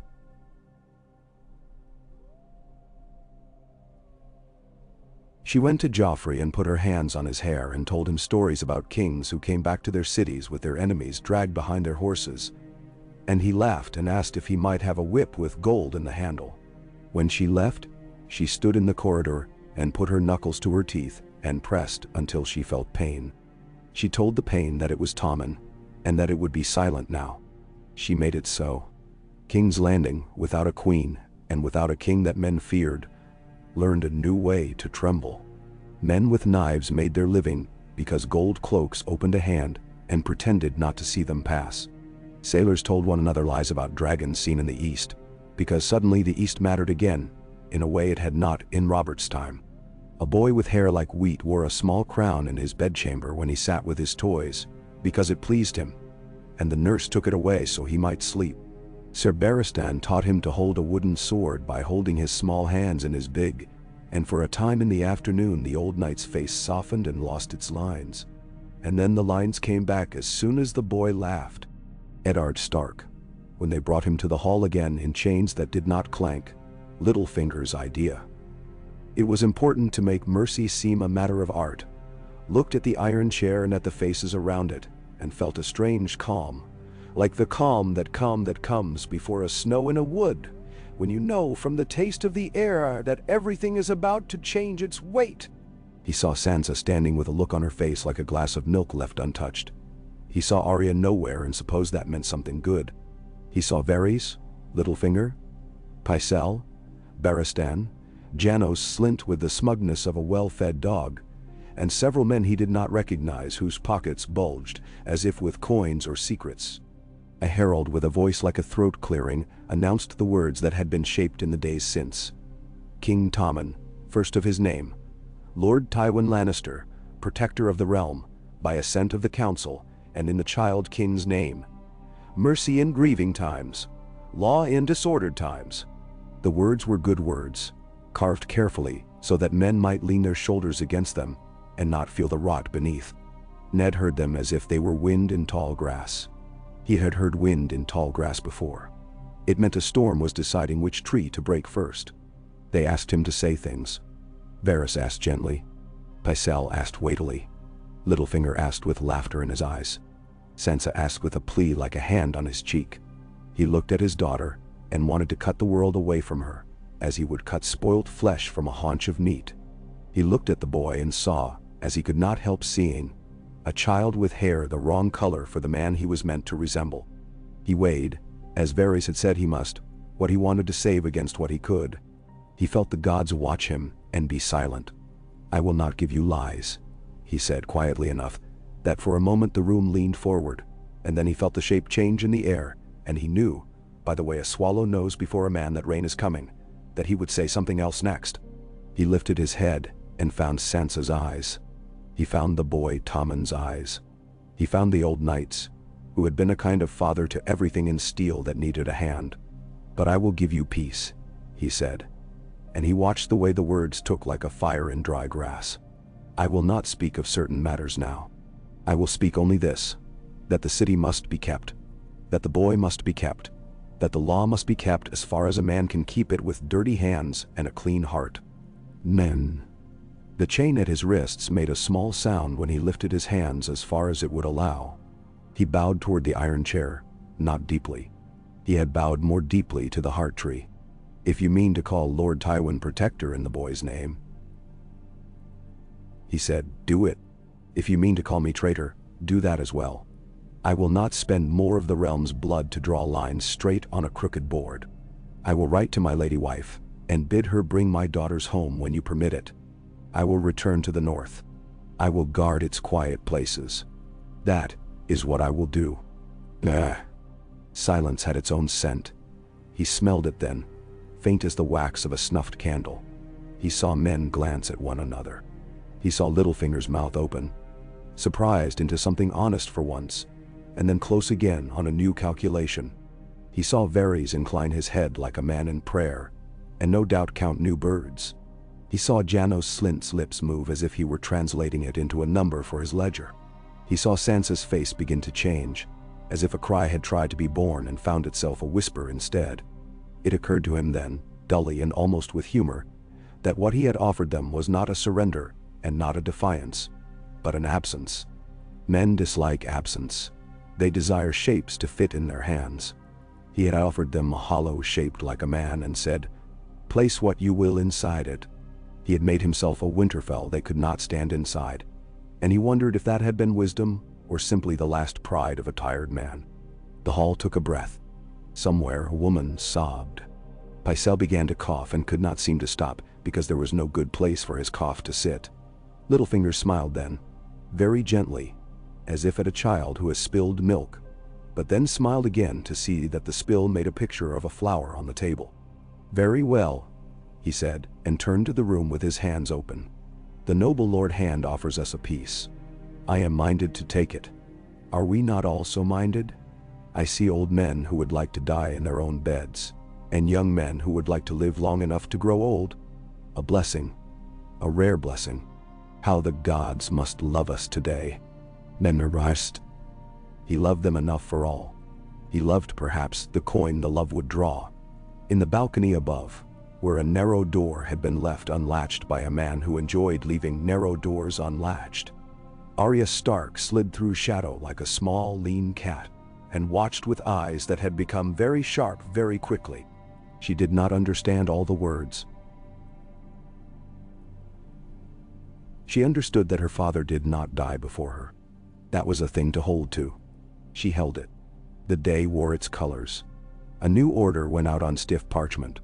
Lord Tywin to be addressed as Protector, by assent of the Council, until the King came of years.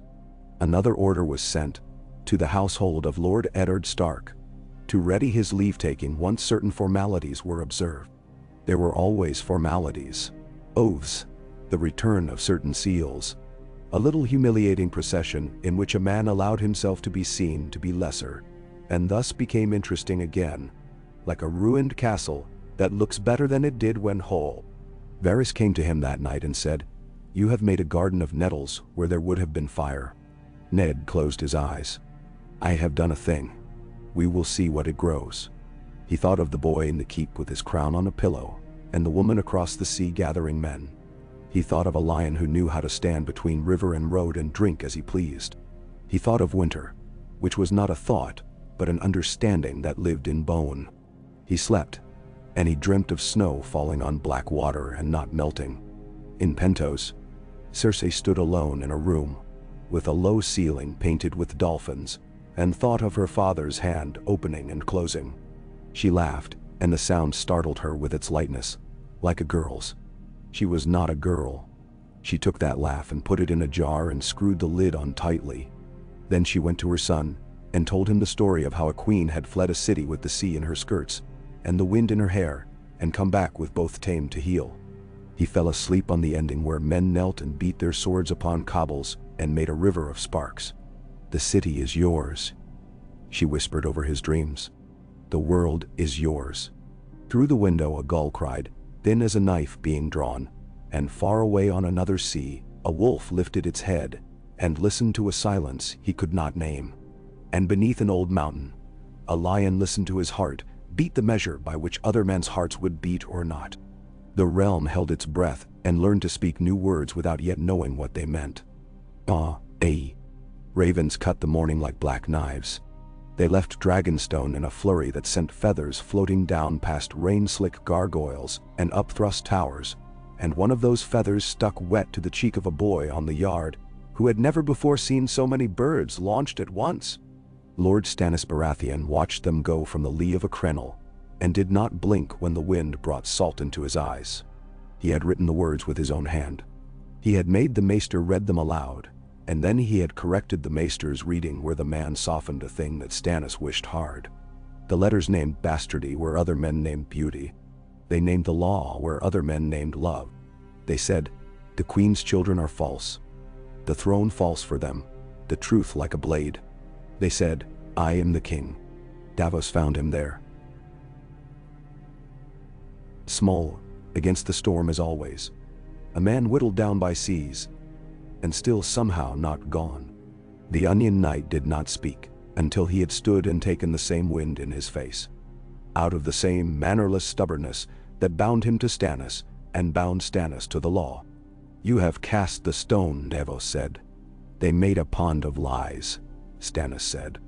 It pleases me to see the ripples. The ripples may look like swords, Davos said gently. Men are made of ponds and swords both. Stannis cut him a look as sharp as a hook. Say the rest. You have a rest to say. Davos scratched at the seam where two half fingers ended. The city is a hunger, my lord. It will eat any letter you send it, and still be hungry. A boy sits in the Red Keep with a crown on his pillow. Men love the sight of boys with crowns. It makes them forget who holds the pillow. And Lord Tywin. Tywin, Stannis said, and made a sound like a nail struck square. You think I do not see him? The lion will call himself the boy's shepherd while he fattens on the flock. His mouth thinned. No matter. A crown sits upon a child's head as easily as upon a man's. The law sits upon mine. Send to Storm's End. Send to the Storm Lords who are not yet fools in Tyrell beds. If Renly thinks to make a mask of kingship, we will see how a mask holds against iron. He stared a little past Davos, as if the sea would show him a map if it were stared at with sufficient contempt. We will have ships. We will have Saladhor Saan if he does not lie too boldly when he counts his price. Lies are the only things he counts honestly, Davos said. But he brings a fleet when he swears one. Bring him, Stannis said. Bring him and the price with him. We will seize the mouth of the Blackwater, and then we will see how Lord Tywin eats when his food must come by road and his roads burn. He looked then toward the Citadel Tower, where a thin light moved that did not belong to the storm. Tell Cresson, I will break my fast when it suits me. You need not tell the Red Woman anything. She knows before she is told. Davos, who had long ago learned to pray with the caution of a man who has known storms, left the battlements with the taste of old smoke in his mouth and the old ache in his chest that came when he felt his lord pull taut against the world like a sail too keenly trimmed. In the yard he passed men whose hands were burned, not by flame but by the language of a faith that had learned to make a fire of itself. The Red Priestess moved among them, with her face like a calm sea, and her eyes full of a light that seemed to come from behind her skull. She smiled at Davos when he tried not to be seen and said, You smell of salt and doubt. Smuggler. He bowed because he had not learned how to do anything else with danger that wore a woman's hair. The sea is salt, he said. Doubt is an old friend. Old friends make bad gods, Melisandre said. Try new ones. You will find them less indifferent. She turned her head toward the tower where Stannis stood, and in her eyes the world was reflected as if it burned. You have served kings in famine. Serve fire now. See what it brings. Davos had his own fire, small and well kept, a wife who laughed softly, and sons who had learned which wind meant safety. He kept that fire as men keep a last crust in winter. My lord has chosen his god, he said. I have chosen mine. I do not think the gods look much at us, my lady. If they did, we would burn more evenly. He left her smile behind him and went to send a boy with a message down to the quay, where the Lyseni captains liked to talk about money, as if they were talking about love.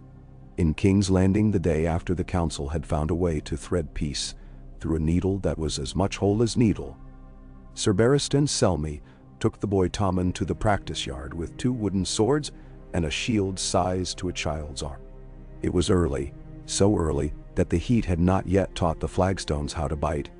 The boy wore a padded jack, and the crown did not rest on the bench near them, because Barristan had told him gently that crowns did not belong where swords did. And the boy had nodded because he was a good boy, and good boys nodded. Hold the sword as if it were the paw of a cat, Barristan said, remembering another boy and another morning. A long time ago when his beard had yet to declare its allegiance to snow. Firmly, but not so tight you scare the claws from it. Tommen tried to hold the sword like a cat's paw. For a moment, it did not look ridiculous. Barristan crouched and set the boy's hands with his own, large and careful. He could feel the fast beat of Tommen's pulse through the leather. "Do not look at the sword," he said. "Look at me. A man is bigger than a blade." Tommen looked at him because he was good. "Sir," he whispered, "will Mama come back when I am good with the sword?" "Your mother will come back when she is finished with important things," Barristan said in the voice he had used with boys whose fathers were dead, and fathers whose sons were dead, and with men who saw their end coming at a measured tread. "You will be good with a sword because a king should be, and because it is very hard to make mischief with a wooden one. Now, feet here and here, yes. Better. Allow me." They worked until the boy's breath sounded like a small bellows and his hair stuck to his brow, and he laughed once when the shield slipped and struck his shin. The laugh did things to the old knight's chest that made him wish to sit and remember the feel of sunlight on new steel, in a place where the air smelled of hay. He did not sit. He taught the boy how to stand again and how to let his arm fall without dropping what it held. When the lesson ended, the nurse came with sugared almonds tucked in her sleeve and a cloth to wipe the boy's neck. Tommen looked up at Barristan from under lashes that made his eyes heavy. "Sir," he said, and then, as if he had only just remembered something he had kept in his cheek, "I had a cat once. At home. Sir Pounce. He would sleep on my pillow." "Bento. You shall have 3, Barristan said, knowing that there were already kittens somewhere in the kitchens that would be hunting crumbs when they were old enough. Sir Pounce, Lady Whiskers, and Boots. Tommen smiled as if a window had been opened in his face. "Lady Whiskers," he repeated with satisfaction. "That is a lady's name. Then she will remember her courtesies," Barristan said. Varys watched from a gallery with his weight in his eyes, rather than in his feet. Beside him, Petyr Baelish stood with a look of someone who has discovered a new game in an old room. "The city will love him," Varys said. "They will love that he is not the other. They love pictures of boys more than boys," Littlefinger said. "But pictures can be made to last longer. We shall have many pictures. The painters will go fat. The butchers will remark upon it. And the North?" Varys asked lightly, as if the question were a feather he let fall to see which way the air moved. "The North is a far room," Littlefinger said. "We can shut the door and pretend the draft we feel comes from the river." He tilted his head, eyes half-lidded. "If we give Lord Eddard his leave with honor and a purse, and bind his daughter to our boy with a promise, he will play with snow, while we play with crowns. It will be very charming." "Promises," Varys murmured. "They cost less than chains and wear better in summer." "Chains chafe," Littlefinger said. "Purses empty, promises breed." He smiled down at the boy's golden head, and then at Sir Barristan's white one. "There are times when I very nearly regret that I am not yet an old man." In a solar that had learned the taste of smoke and measured breath these last days. Eddard Stark sat on a stool and took a cup from Sir Barristan's hand. It was beer, not wine. The old knight had remembered more about him in a week than some men remembered of their wives in a lifetime. Ned's bad leg ached in time with his heart, but the pain was less sharp now that he knew it for what it was, and not for what it might become. "They mean to send you north," Barristan said. He did not pretend to be ignorant of the council's talk. "With honor, they say." "Honor," Ned said, and the word turned bitter as if it had been too long in the cask. "They will put it in my pack next to bread and salt. It is more than some men have carried away from this hall," Barristan said. "I am glad of it." Ned drank. The beer tasted of river water and clean straw daccio. He thought of Winterfell and the way wind moved in stone when snow was all the world had to say. "Sansa," he said softly. "They will wish to keep her." "Yes." Barristan did not smooth that truth. "They will call it a kindness to the boy. They will call it a token of trust. It is also a chain that will not chafe if she believes it a bracelet. I will watch her where I can." Ned held the cup with both hands and saw for a moment, not the brown liquid but a girl's face pale with hope, and the way hope can be crushed small enough to fit under a pearl. "She loved the other boy," he said. "She knew nothing of him, and she loved him. It is a thing girls do. Perhaps loving this one will do less harm." "Menandero." Barristan's mouth made a movement that might have been a smile if the muscles had remembered how. He will try not to frighten her. Ned thought of Arya and almost smiled himself. Small and secret. I take it she has not been caught and set to her stitches. A small shadow moves the keep, Barristan said. Men see it and think they have glimpsed a cat. I taught a boy today to hold a sword like a cat's paw. The gods are not without a certain sense for sport. Meow. Yoren of the Watch is in the city, Ned said, because he had made it his habit this week to speak any thought that might keep a child's feet under her. He may leave with more than he came for. If he leaves with more than he came for, Barristan said, I shall not see it. He set his big hand on Ned's shoulder for a moment, and then removed it, as if he had dared a thing, and found it did not suit him. When you go, go quickly. The roads grow ugly when men think a wolf walks them. Then? At Casterly Rock, Tyrion Lannister kicked a boot from under his bed, and found the missing shoe he had accused 3 servants and a small dog of stealing. He laughed aloud at the discovery, and it did him good.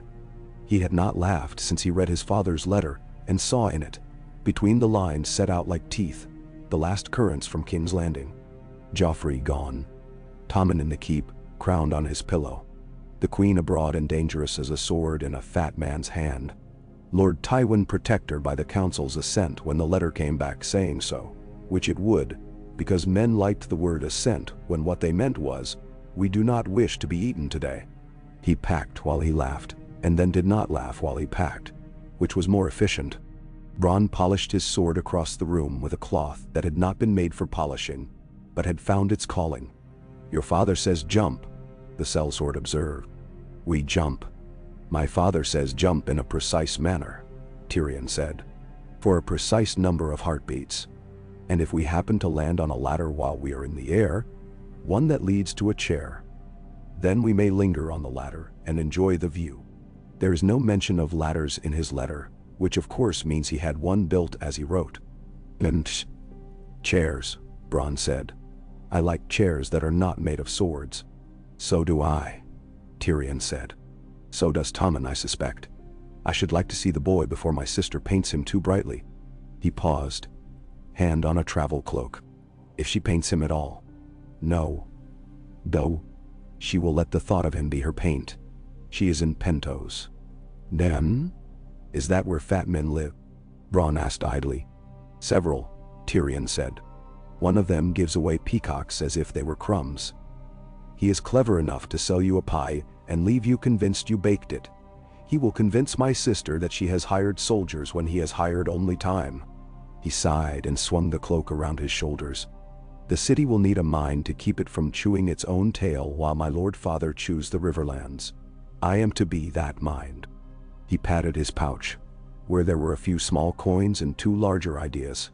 For a time, on the high road from the Vale where he ought never to have gone, and from which he had returned with the laughter of mountain men in his ears, and their promises as good as any poor man's bond. Because poor men's bonds were all they had, Tyrion had learned that life could be improved by the acquisition of dangerous friends. He had made a practice of it since. When he left the rock, he left with a cluster of hard-eyed men who liked money the way cats like fish, and with Bronn, who liked it the way knives like bellies, and with a letter sealed with his father's hand that named him Hand of the King, until Lord Tywin should come to take back what he considered his due. The river smelled of mud and truce when he crossed it. The trident had not yet been made to sip men's blood every day, but he could taste in the air the way time sharpens itself to a blade. At an inn near Derry he heard a rumor that made his wine warmer than it had been. The wolf cub in the north had sent his great lords to count spears. For his father? Bronn asked. For his rivers, Tyrion said. For his mother's kin. For his own pride. Boys have pride like lances they cannot yet couch straight. Will the boy ride? Bronn said. Tyrion smiled.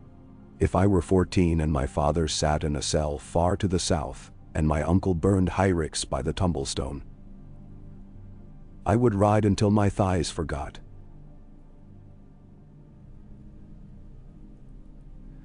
A whitey wordy here. Until my thighs forgot how not to ache. Wisdom will come later. Or not. He raised his cup to the boy he had never seen fight and drank to him out of the malice of admiration. At Winterfell, the ravens brought letters that smelled of rain, old blood, and far rooms. Maester Luwine read them out with the calm of a man who has learned to keep his voice like a level tabletop, no matter what is said upon it. Catelyn's letter from the Eyrie came with edges softened by too many hands, and told Robb in a mother's firm words that his father lived, that he would be sent north, that the city had made a new shape for itself, that did not require the Stark name for its foundation. It told him too that Lord Tywin's riders had crossed at the fords, and that small fires licked the riverlands where no hearth had been set. It told him that the Lannisters had sent men to scout, and had found larger men beyond them, men who ate iron for breakfast by the way they cut. It told him that his grandfather's halls would be a last ditch if the river rose. It told him his mother would go to them. It told him at last to keep his head and do nothing rash. Robb had Eddard Stark's hands in a boy's heart, and the North in his bones. He walked the yard while the letter throbbed in his sleeve like a pulse. The great lords came at his summons and stood where they pleased, which was a thing they did when they wished to remind a boy that he was a boy. Roose Bolton's eyes were cool as coins in snow. The great Joan's laughter filled a room before he did. Galbart Glover looked at the sky to see if it would help him think. Rickard Karstark's beard held crumbs of a meal he had not finished, because he disliked leaving things half-eaten. Robb told them of the river, of the raids, of the letters from the south that tasted of peace, the way the air tastes of lightning before a storm. "My father comes home," he said, and his voice wanted to be older than it was. "He will bring my sisters when he can. The Lannisters burn the riverlands because the Tullys hold a debt they are owed. I will not sit at winter fires and warm my hands while my mother stands on a wall and counts Lannister banners." "And now," the great Jon grinned like a dog baring teeth, "there speaks the wolf. Let the wolf speak softer," Roose murmured, the whites of his eyes very white. "It's a long road south. Long road steal men's feet and give them to crows. There's a regent in the city who will be pleased to keep your father in honor, so long as you keep to your snows." A murmur. It moved through the air like smoke. Agreement, hesitation, a little hunger for the sweetmeat of a south ride. Robb looked at them each in turn and saw that they were not one thing but many, as the North was many, stitched together by old words and hard winters that taught cooperation the way hunger teaches patience. "If the riverlands fall," he said, quieter, "the Lannister rides will not stop at the fords. They will come north and call it justice for some slight they invent. If we aid the Tullys, they will aid us when winter keeps men from our doors by biting their feet. We are not southern. That is true. But we are not islands. I will send the ravens to call the banners.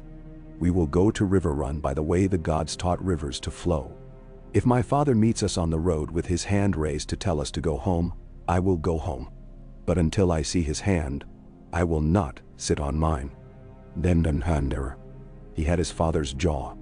When he said it, men heard a door close that they had not known was open. Roose looked at the grain of the table as if counting its lines. The great Jon bellowed and slapped a support post until dust came down and someone in the kitchens cursed. "We'll ride," he said. "Pleased to have a thing to do that involved meat and maps. We'll ride and see if Lannister horses shit gold like their masters." Robb slept poorly that night, and when he did sleep he dreamt of a wolf running along a riverbank and seeing in the water, as if in a black mirror, the shape of a boy who did not yet know whether he should wave or shout. When he woke, his hand smelled of dog and wood smoke, and he took that as a good sign. At the Eyrie, where wind made doors sing, and men grew wary of their own balance, Catelyn stood with Lysa before a window that had been built to frighten people into piety. The sky beyond was a blue so hard it looked like stone. Lysa's mouth tightened as she read the second letter they had received in as many days from King's Landing. This one written in Littlefinger's small precise hand, full of courtesies that moved like minnows to avoid nets. "He means to keep Sansa," Lysa said. And the word keep came out like a splinter. "They will betroth her to Tommen," Catelyn said. She had made a place for that idea in her head all night, and the shape of it still hurt where it lay. "It buys peace. It buys my husband's road home. The boy is gentle." Gentle boys grow into men who break," Lysa said bitterly. They break under the weight of hard crowns. Hard crowns break hard heads, Catelyn said, and felt surprising steel in her tongue. If the choice is between my girl, married to a boy with a nurse's heart, and my girl, she could not say it. In the hall below, the memory of a man's head leaving his body had left its cold mark. I will write Sansa what a mother writes, she said. If we fight this, they will find a way to take her that hurts. If we do not, she might be permitted to think herself in love and get some sweetness from that, before the world tells her the rest of its names. I will send the letter with a man I trust to carry more than words. Then now, Lysa looked at her with a face like a plate. He will be caught, she said. The city is nets. Varys nets have too many knots to catch every fish, Catelyn said. And there are other nets, woven in the north, that catch themselves around a man's heart. When she left Lysa's solar, she found Tyrion's absence a relief and an ache, both. He had left the Vale like a wind that takes a scent with it when it goes. The men he left behind had laughter that echoed and weapons that did not. Catelyn thought of the boy king with hair like straw, and of the one with hair like spilled wine, moving across a foreign terrace, with a mother who had taught herself to be hard as a palm trunk. She thought of her own boys, Bran and Rickon in Winterfell's yards, Robb already counted by the river, and she climbed a little way higher in the mountain until the air made her chest a bellows, and the pain in it gave her something to hold. In Pentos, where Illyrio's peacocks had learned which voices meant scraps and which meant only noise, Cersei Lannister sat with her feet tucked under her like a cat and heard Saladhor Saan bargain as if the sound of his bargains had been recorded by the gods to delight them when they were tired of prayers. He smiled on all words equally. He praised her beauty when she did not ask and praised his ships when she did. He named a price and then doubled it, and then halved it with such gallantry that one might have thought he had given her coin. I do not require you to love me, Cersei said. I require you to take my gold and put my son ashore where men will fail to expect him. If you cannot do this, I will find a man who finds coin more persuasive. Saan stroked his lip. I find all things persuasive, given time, he said. Time persuades most of all.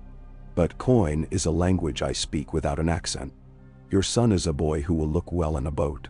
He will become a legend. I have a space for legends on my ledger. But there is the small matter of storms, and lions, and the way Lord Stannis closes the sea with his frown. He will frown very hard now. He is buying half of me. Buy the other half yourself, Cersei said, or I will buy all of you twice. Saan laughed for pure pleasure at the feel of the threat on his skin. We will be friends, he said. I will take your coin and his, and when one of you wins, I will explain to the other that I had no choice. He sobered, gently. You are a long way from home, my lady. I am the distance between the boy I left and the man I will bring back, Cersei said. That is the measure of home. I do not expect you to understand it. She watched him as a cat watches a light. Tell me how you will avoid Lord Stannis. I will sail where he is not, Saan said simply. Men make the mistake of thinking a sea is a road. It is not. It is a room.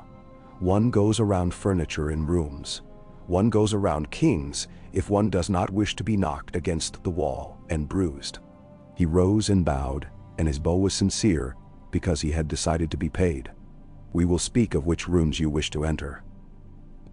We will speak of which doors you wish to open that your father has not yet placed a guard before. Then, after he had gone, she stood and paced the length of Illyria's balcony until her steps wore a thought's path into the stone. 3 days before, a captain of the Golden Company had offered her a precise list of prices, and then had, with regret like a salt tear in the corner of his eye, declined her first chest of gold. I am hired, he had said. My vows are older than your boy. It had given her a taste like pepper at the back of her tongue, and for a breath, she had nearly laughed at the irony of being denied a sword because of a vow. She did not laugh. She bought other swords. She bought time. She sent a letter across the narrow sea with a hand that did not shake to her father. It said, You will take the city with my son in it from me, with your name upon your mouth. Or you will not see again the child who looks at you without fear. It said also, I will have my place at your side when it is taken.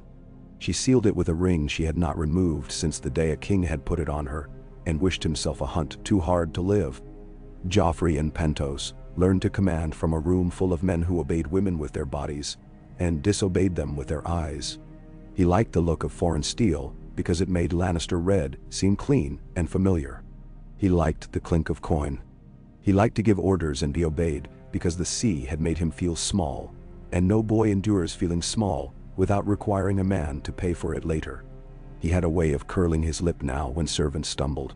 He liked the smell of peacock when it roasted, though he did not like the taste as much as he told his mother he did. He watched the men in the practice yard, and took a sword there once, and struck at the air, until the air did not move, and then turned on a boy who mocked him under his breath, and made the boy's mouth fill with blood.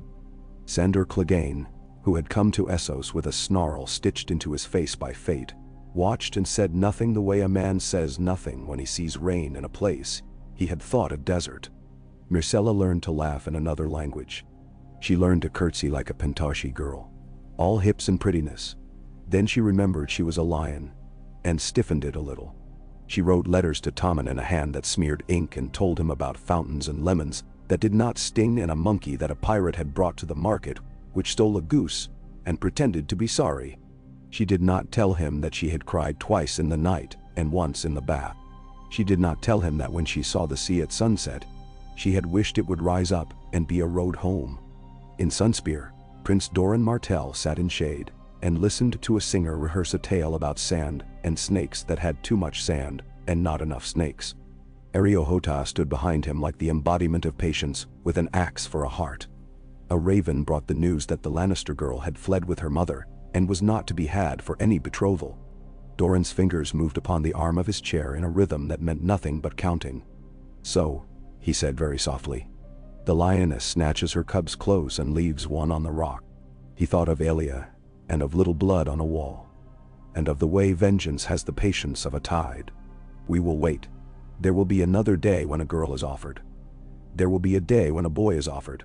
There will be a day when the mountain comes down to drink and finds the water gone. He closed his eyes and saw a river he had not seen in 20 years. Send nothing, he said. Say nothing. We will be the curving shadow of a blade on a wall.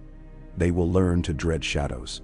Now, on a road that had more dust than stones and more flies than dust, Renly Baratheon rode under a canopy because men in love wish the sun to treat them kindly.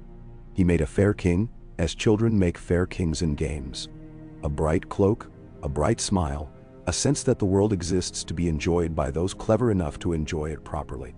Mace Tyrell rode near in a weight of brocade that would have felt like a siege to a lesser man. Loras rode beside Renly and spoke to him in a low voice that often made Renly laugh, and sometimes made him look away toward the horizon, as if it might answer back. The boy in King's Landing sits on a pillow with another man's hand behind his head. Renly said, smiling. It is a kind of crown, to be fair. A hand made of Tywin. Heavy. It will crush him if he does not grow fast, Loras said. I could grow faster, Renly said. Watch. He touched heels to his horse and cantered ahead over a little rise, and then came back because he did not like to miss the sound of men admiring him. If the city cannot love a boy they cannot see, they will love a man they can. Men love to cheer. They prefer to cheer something that smiles at them.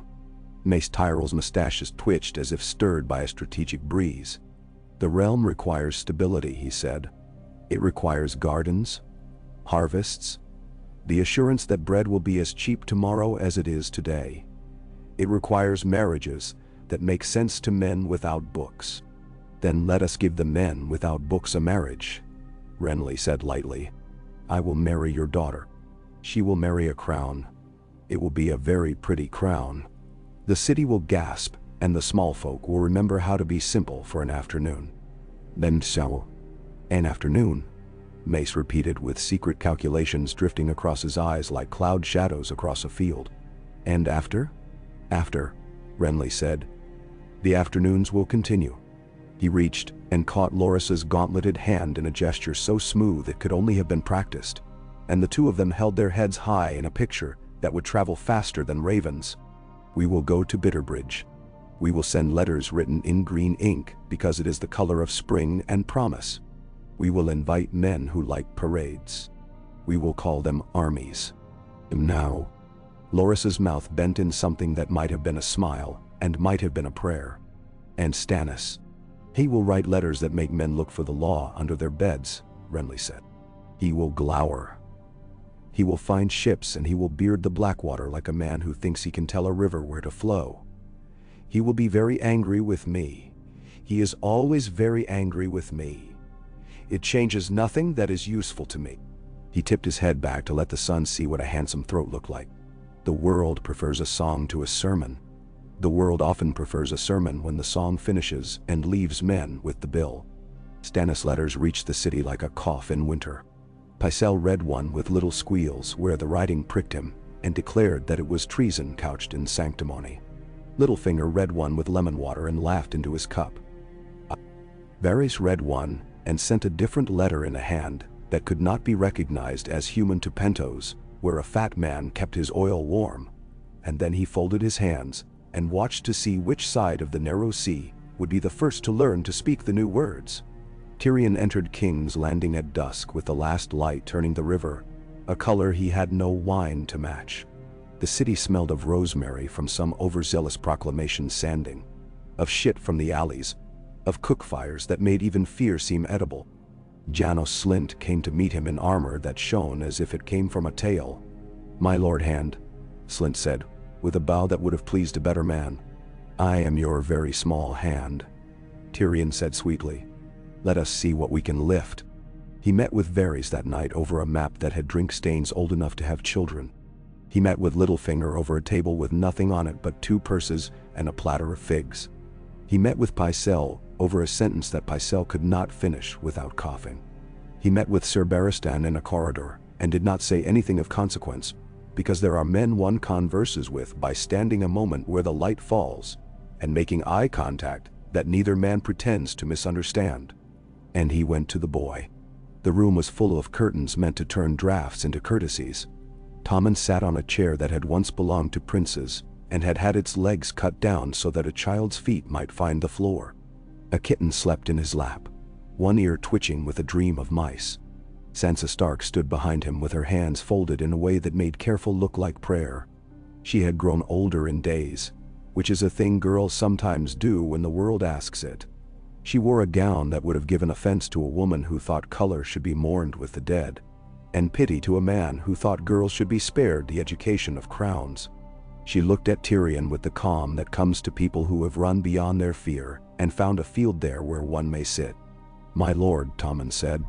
He did not rise because Sir Barristan had told him kings did not rise for men who came to them, though Tommen would have liked very much to rise for most people who came to him, because it felt polite. "My king," Tyrion said, and bowed so elaborately that it nearly became mockery, then caught it back at the last heartbeat. "I have left my good father in the west with a river in his mouth. I bring you his oath to straighten any crookedness, and my promise to do the same with less vinegar." "Does vinegar straighten things?" Tommen asked, frowning. "I had it on fish. It made my mouth small." "Nah. It makes it possible to eat things one would otherwise throw away," Tyrion said gravely. "You will discover a great deal of vinegar in statecraft. We will start with something sweeter if you like. The chain." Tommen blinked. The kitten opened its mouth and betrayed its dreams with a squeak. Sansa's eyes sharpened. She had listened to men name a chain in whispers as if it were a monster under a bed. "What chain?" she said. "The one we will slip across the Blackwater like a necklace when a certain lawful uncle comes to present his case with ships instead of words." Tyrion said, "A city without a chain is a woman with her hair down at a feast. Pretty, but impolitic." "I like hair," Tommen said, and put a hand to his own as if it might fear for itself. "You may keep yours," Tyrion told him. "We will take the rivers, and we will put more men at the city gates whose loyalty is measured in something more stable than coin. And we will invite certain smiths to a supper, and tell them that the music we wish to hear is the clink of iron bars upon iron bars." He looked at Sansa. "I will also, with your leave, my lady, ask that you begin to learn the city's people. If you are to be the king's future queen, or his sister if the gods decide to play a new jape, then you must know the difference between a baker's smile and a butcher's, and the particular way a whore looks at a girl she thinks is better than she is." Sansa held his gaze, then lowered hers, because she had taught her eyes not to fight without need. "I will learn," she said. In her belly there was a small wild thing that had been fear, and had become something else. She did not know its name yet. It had sharp teeth. Tyrion went from the boy's room to the Tower of the Hand, where the bed had been made with sheets that did not fit its corners. He lay down and slept with his boots on, and dreamed of a golden lion drinking from a river, and finding it richer than wine, and of his sister's hand reaching across a table, and pouring oil on his father's maps. He woke with a word in his mouth, and he did not speak it because he was not ready yet to turn it over and show it to the room. On the trident, Sir Gregor Clegan's men set villages alight, because it pleased their lord to see black columns lift themselves against a gray sky, and because it pleased Lord Tywin to read reports whose numbers increased, clean as arithmetic. Tywin counted everything that could be counted: burned farms, dead men, captured cattle, coins sent, letters received, favors owed, names written in a hand that looked like a promise and proved to be a threat. He slept the way men sleep who do not waste time tossing. He ate as men eat who have not liked food since a particular meal long ago, during which they learned that pleasure is a distraction from finance. He wrote to the phrase in a tone that made favors sound like math. He wrote to the blackwoods and brackens in two tones discernibly different only to himself. He wrote to Kevin and received back not a letter, but a presence, dutiful as ever. A man who put himself between Tywin and the world as if he could keep it from being inconvenient. To Slint he wrote again, and the letter had a sentence that would have frightened a better man. To Pycelle he wrote a recommendation to search his chests for laws about regencies, and to choose the ones with the most dust. To Littlefinger he sent a question with a coin inside it. To Varys he sent nothing and waited to see what message the silence would carry back. The realm settled into its new imbalance, as a man settles into a saddle that has been greased by another rider. Warily, and with occasional oaths. In the Street of Steel, Tabo Mott taught a boy to strike, and a boy to watch. Gendry kept his eyes on the iron where sparks flew, and kept the part of his mind that cared to watch other people on a shelf. Arya watched everything. She learned which stairs knew her feet, and which would cry out. She learned which guards liked boys, which liked dogs, which liked coin. She learned to sleep with her back to a wall that did not have a hole in it, and she learned that holes in walls could be friends. She learned to mimic the gait of a squire and the slouch of a stable boy. Yoren saw her twice, and did not see her once. The seeing was deliberate. The not seeing was a gift she had not known the world could give. "There's room in my wagon for boys with sharp eyes," he said, and spat. "I always got room for sharp eyes." He would leave soon. He did not hurry. Time, in King's Landing, moved like molasses unless it moved like a dropped knife. On Dragonstone, the Red Woman stood by a brazier and watched shapes walk in the flames. She saw a boy with a crown made of ivy, smiling. She saw a boy with a crown of twisted gold, crying. She saw a boy without a crown catching a fish with his mouth. She laughed then, a small soft sound like silk ripped by a patient hand. The false light brightens. She told Stannis when he came to her, drawn because men who despise miracles still listen for them in the next room. "We must be the truer flame." Stannis' mouth flattened doubly. "I am the true king," he said. "The flame is a convenience. I will not bend my knee to a torch." "You will not need to," Melisandre said. "It will bend to you." She had a way of speaking that made defiance seem like prophecy fulfilled. "Your brother gathers flowers. He will place them upon his head and think himself crowned. In the city, a child holds a kitten, while men place iron about his throne. The north stirs. The river burns, and far away a woman gathers windy names. But the Lord of Light shows me a darkness that lies upon a single mouth of a river. Close that mouth, and the realm must breathe through you. Nender. Stannis did not like to be told what to do, and liked even less to be told the manner in which to do it. He listened anyway because he did not choose his tools by pride. "We will have a chain to choke my ships if we are dull," he said. "We will not be dull. We will cut it with hammer and fire. We will make of the Blackwater a road that leads in only one direction." He turned to Davos. "Hire San if you can. Tell him he may keep what he steals if he brings it to me first." "Men like that keep nothing," Davos said. "Not even their songs." But he went, because he was a man who knew how to go, and how to come back with news rather than excuses. At River Run, the Tullyfish learned how to look like a boulder. Edmure made lists that did not end where he wished them to. He had not known the world contained so many names. Blackfish Brynden sharpened the castle's edges with his eye. The rivers thickened with little boats carrying old women and babies, and what pots could be snatched from hooks. Word came of Robb Stark marching, of banners with wolves upon them moving like a forest at a distance. The Blackfish smiled then. The way a man smiles upon tasting a wine he had not expected to be as good as it was. "He will come to the twins," he said. "We must send to the Freys before the Freys send to themselves." Edmure groaned. "Must I speak to Lord Walder?" "You must speak to the door if it stands between you and safety," Brynden said dryly. "Lord Walder is a door. Knock. Offer him what he loves, the sound of his name in other men's mouths. Offer him girls with eyes like coins. Offer him a chance to be Pontoon in a tale that will be told for 50 years if the boy keeps his sense. Offer him the peace of being necessary, which is a luxury no one ever offers him, and which he craves as a dog craves meat." He paused, and the humor in him dimmed. "And send to your sister in the Eyrie again. Tell her the river does not respect altitude." Then Shawa. In King's Landing, Tyrion climbed the steps of the Great Sept and paused in the cool shade of its vestibule to let his eyes adjust from bright politics to the dim of sanctimony. The High Septon received him with a bustle, hands weighed down by rings that had no memory of saints. "My very small lord," he cried, "how the gods delight to bring you to their hall. You bring with you, oh, things great and small." "Faith," Tyrion said blandly, "and perhaps election." He sat without being asked and folded his hands like a man in prayer. "The city will be asked to bear weight. It will need something to lean on besides fear. Faith, perhaps, is that thing."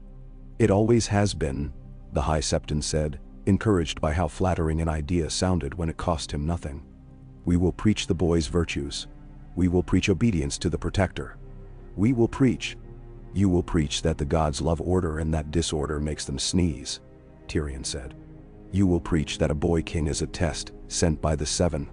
You will preach that men who break the peace will find they have broken their legs.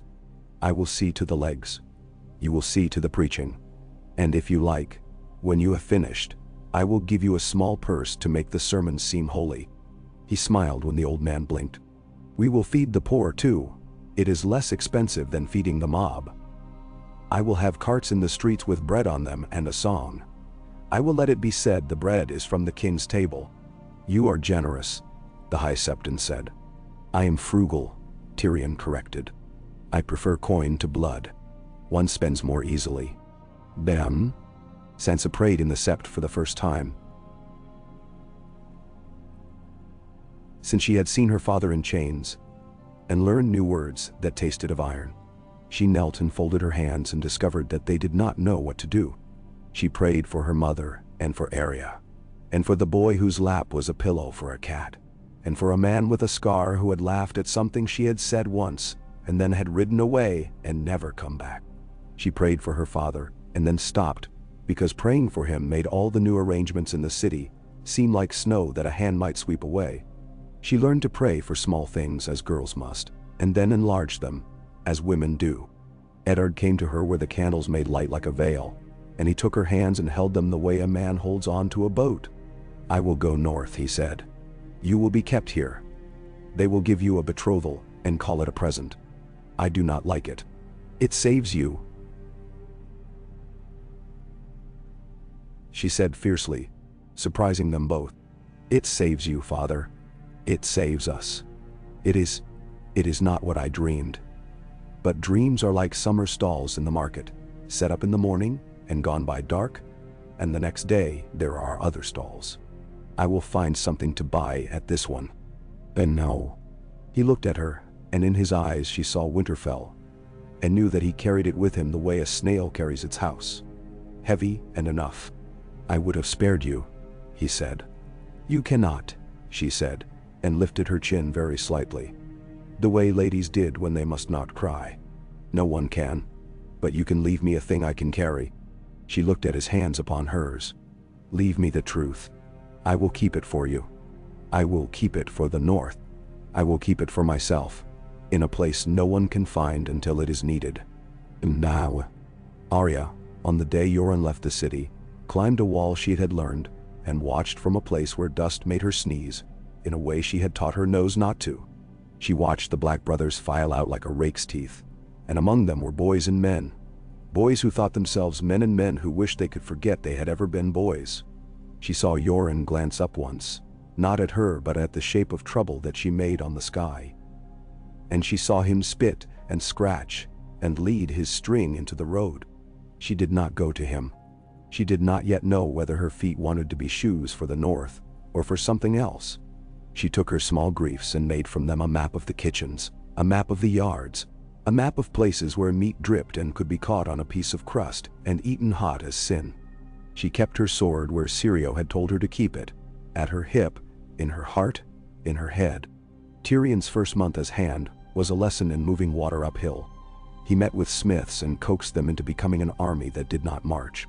He sent for Halain and his alchemists, and listened to their boasting the way a man listens to thunder that is too far off to be weather, and then did not dismiss them outright, because he knew that madness had its uses.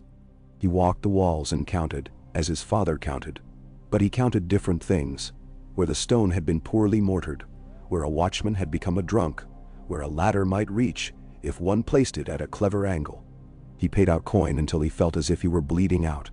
He took in coin where he could, and he did not scruple as to whose purse grew lighter when he took it. He sent Janos Slint to the gate of the gods and told him to hold it, as if it were his own throat. He sent Bronn to sit on a chair in a tavern and watch which men drank with which other, which coins moved to whose hands, which words moved faster than coin, and which men sat alone, because they were the sort of men who did not belong to any cause that might be named. He wrote to his sister. He wrote and sealed and did not send. Then wrote again and sent. "Cersei, you are in Pentos. Father will bring you back if you do not devour him first. Joffrey cannot learn anything useful where you are, except how to be adored by men who wish to sell him their daughters." He wrote to his father, "I pour coin into the city as into a leaky cask. I build you a chain that may yet save us all from Stannis' earnestness. I have not killed any counselors, though some of them have begged me to." He wrote to Sansa's mother in lines that did not look like his father's and offered, without humiliation, a courtesy. "Your husband will go north. Your girl will be kept in honor. The boy king will be taught to hold a cat and a wooden sword at the same time. If the North does not ride to war while the Riverlands do, I will ensure that the city's courtesies extend as far as my short arms can throw them." He wrote and wrote, because in this city, words had bodies and could be thrown. Renly made a court at Bitterbridge that dazzled men who had seen nothing but Winterfell's grey or King's Landing's red. He gave prizes to men who broke lances without breaking necks. He ate peaches with a care that made them seem more interesting than they were. He received lords who came because their daughters were pretty and liked music. He spoke easily of justice and the end of winter as if his proclamation could alter the tilt of the world. He put a crown he had had made on his head, the crown of a summer king, and in the light it looked like a lie that men would rather tell than live without. Margaery smiled and placed her hand upon his arm, and her eyes did the rest of the work. When ravens brought him Stannis' letter naming bastardy, he read it at supper, and then used it to wipe a little wine from his lip. Men cheered because it was a thing men like, defiance wrapped in humor, righteousness mocked by a hand that knows its own beauty. Stannis drew men to him by iron rather than gold. Valyrian sails, Celtigar, Estermont, Nights under a roof that did not leak but did not cause it.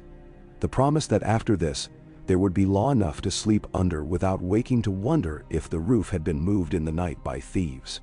He took counsel of the Red Woman because she told him things he could test and did not fail when tested. He took counsel of Davos because the Onion Knight told him things he did not wish to hear and did not stop telling them. He named his fleet like a man naming tools and saw that they were insufficient, and then he sharpened his insufficiency until it cut. Robb Stark came to the twins with a host that made Lord Walder's eyes look like pies. He rode across the bridge with Catelyn at his side, because she had come down like a hawk to alight on his shoulder and teach him which wind meant treachery. He made promises because promises are the coins that buy crossings. He promised to marry a girl he had not seen because the river ran under his horse's hooves and he could not turn it back into a road. He promised to honor, to pay, to send this or that child to this or that fosterage. Walder counted and counted, and in his counting there was a contentment like the contentment of a miser turning a key in a lock. River Run did not fall. It smoked and held. The Blackfish's eyes saw what other men did not, and set archers where other men would have set prayers. Edmure learned to look like a lord. The Lannister camps ringed and tightened, and were forced to loosen again by night fires and sudden arrows that fell as if from a cloud. A rumor came that Lord Tywin had turned his face east to check the wolf. Another came that he had turned it south because he smelled roses. Rumors in war are a second weather. Through all of it, the boy with the cat learned to hold a sword like a cat's paw, and the old knight who taught him learned to sleep in snatches that did not suffice. Sansa learned to say yes in such a way that men forgot she might mean no later. Arya learned to move as if she were wind across water. Tyrion learned that the city could be held together by bread and jokes and iron, and that sometimes it wanted to fall apart for the pleasure of the falling. Eddard Stark, at last, went north with a small escort that looked bigger at dawn and smaller at dusk. His face turned toward a line only he could see, where the air grew cold enough to make a man glad to breathe. He left behind him a letter to the boy king that said what fathers say to sons not their own. Listen to old men and to dogs. Do not trust the smell of flattery. Keep your hands clean for as long as you can. He left behind him a daughter whose hair shone like a promise in candlelight, and a second daughter who wore shadow like a cloak. He left behind him a city where a man he did not like, and a man he did not trust, and a man he might have admired if the world were kinder stood in a triangle that held, for the moment, against the weight above it. On the last hill from which he could see the sea, Ned reined in and turned in the saddle. The Red Keep was a red smudge under a sky that had decided not to weep. He said goodbye to a place that had tried to make him a story he did not wish to be. And the wind took the word and did with it what winds do. He faced north and rode into a light that grew paler the farther he went, and somehow felt more solid for it. In Pentos, Cersei laid her hand upon a boy's head and told him that men would kneel, and she made herself believe it by the old trick of saying it aloud and listening to how confident it sounded. In the Stepstones, ships that knew one another by smell drew near and then veered away, making a dance of commerce and treason. On Dragonstone, Stannis stood before a map speckled with weights, and moved one that had once been a wine stain and would serve now as King's Landing. He moved it slightly to remind himself that a city in a man's head will shift if pressed. He touched the mouth of the Blackwater with one finger and felt its cold. There, he said, there the realm will learn a word. What word? Davos asked. Enough, Stannis said. Renly at Bitterbridge sang a song without singing, and men heard it anyway. Robb at the Twins learned to count a lord's pride as part of the cost of crossing. Doran and Sunspear watched the long glass of time and did not spill it. And Tyrion stood at a window with a cup, and listened to men hammer iron rings to iron posts, and thought, I am building a throat to choke my sister's fate and my uncle's righteousness, and may the gods, whichever of them are in a mood to be amused, enjoy the sound. Night came down on the city with less heat than usual. Somewhere in the Warrens, a girl with a sword the size of her arm cut a rat in half with a clean stroke and grinned because it felt like victory, and because sometimes small victories are the only honest kind. Somewhere on a summer sea, a boy who preferred peaches to politics lay with his eyes open, and wondered what word his brother would write next. Somewhere on a stony island, a man without humor traced a river's mouth with his finger and told a god he was not certain he believed in to watch him work. In the morning, a raven came to King's Landing with a ribbon of green tied to its leg. It bore Renly's colors and his easy hand. The council read it. The letter announced a tourney in celebration of spring, and the king's good health and the realm's prosperity. It did not mention that in addition to lists, there would be oaths taken, banners unfurled, and a crown worn. Littlefinger read it and laughed aloud, because the audacity pleased him. Pycelle sputtered because the courtesies were so many they obscured the insolence. Varys sighed because the pretty lies had been sewn together very neatly, and would fit well on men who liked to be dressed by other hands. Tyrion held the letter up to the light as if it might show him a flaw in the parchment, then set it down and said, "Buy more grain." "Grain?" Pycelle choked. "Grain?" "When men are made angry by other men's pageants," Tyrion said, "they eat." He smiled without amusement.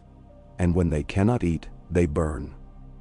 We will give them bread until they are tired of it and wish for circuses. The circuses are elsewhere. We will have the bread." On a midday several weeks later, when the air smelled of tar and basil, a small boy ran breathless into the Tower of the Hand and gabbed out the words that had been born in the morning's docks. "Sails," he panted. "Black sails with red cockscombs. Lyseni," and others with a yellow thing like a fat man's smile. "Meserdin." "Salad Horsan," Tyrion said. He put down his cup. "And his friends." He looked at the map where the chain now lay drawn like a seam. He looked toward the river where iron rang. He looked at the boy and thought, "So soon. Find Sir Jacelyn Bywater," he told Bronn. "Find Halline. Find the High Septon, and tell him the gods require prayer in the streets. Find Sir Barristan, and tell him I want the boy in his rooms with his cat, and a story that makes him brave but not foolish." "What story does that?" Bronn asked. "The one where the clever man survives," Tyrion said. "I will write it if I have to." He smiled then, quick and wicked, because he felt alive, as men feel alive who think they are at last standing precisely where they ought to on a map in their heads. "And find Varys," he said. "Tell him to tell me which dock rats have the sharpest teeth." Out beyond the mouth of the Blackwater, a cloak of sails billowed and drew, breathed and sighed, ships nosing like hounds at a scent they could not yet name. In the east, in a villa fat with leisure, a queen without a chair walked a landing like a prow and listened to the boom of her own pulse. In the far north, under an old wall, snow that had looked like memory learned again how to fall. The realm stood and shifted its weight. Somewhere, someone breathed in, and someone else forgot to breathe at all. And just for a moment it seemed possible that every man's breath was part of the same wind. Then the first drums sounded on a deck, and the city leaned toward the river to hear what word the water would speak. "Ah-K." The city swallowed news the way a kiln swallows sticks. Sparks at first, then quick, greedy flame. And by evening that same day the streets breathed a new rumor with the smoke. The Lyseni were in the bay. No one knew how many. No one ever did. Sailors. Sworn to know things before anyone else. Salvaged pride by naming numbers, as if they were guessing at the measure of a drunkard's appetite. 10, said one. 30, said a second with the contempt of a man who knows better than the first. More, said a boy who had never left the docks, his eyes huge as the sea he had only seen from the shore. Lyseni banners, bright as toys, pricked the far line of water. A few barks and a broad-bellied galley drifted closer than comfort to the mouth of the Blackwater, and then drew off again, as if embarrassed by their own boldness. Tyrion Lannister stood on a parapet with Bronn and a half-dozen men who had learned how to lean and not look like they were leaning, and he watched those little teeth of color come and go on the horizon. He put a finger to the chain sketched on the map in his head and drew it tight across the water. It was not yet complete. Iron rings cooled red in smithy courtyards from Flea Bottom to the Street of Steel.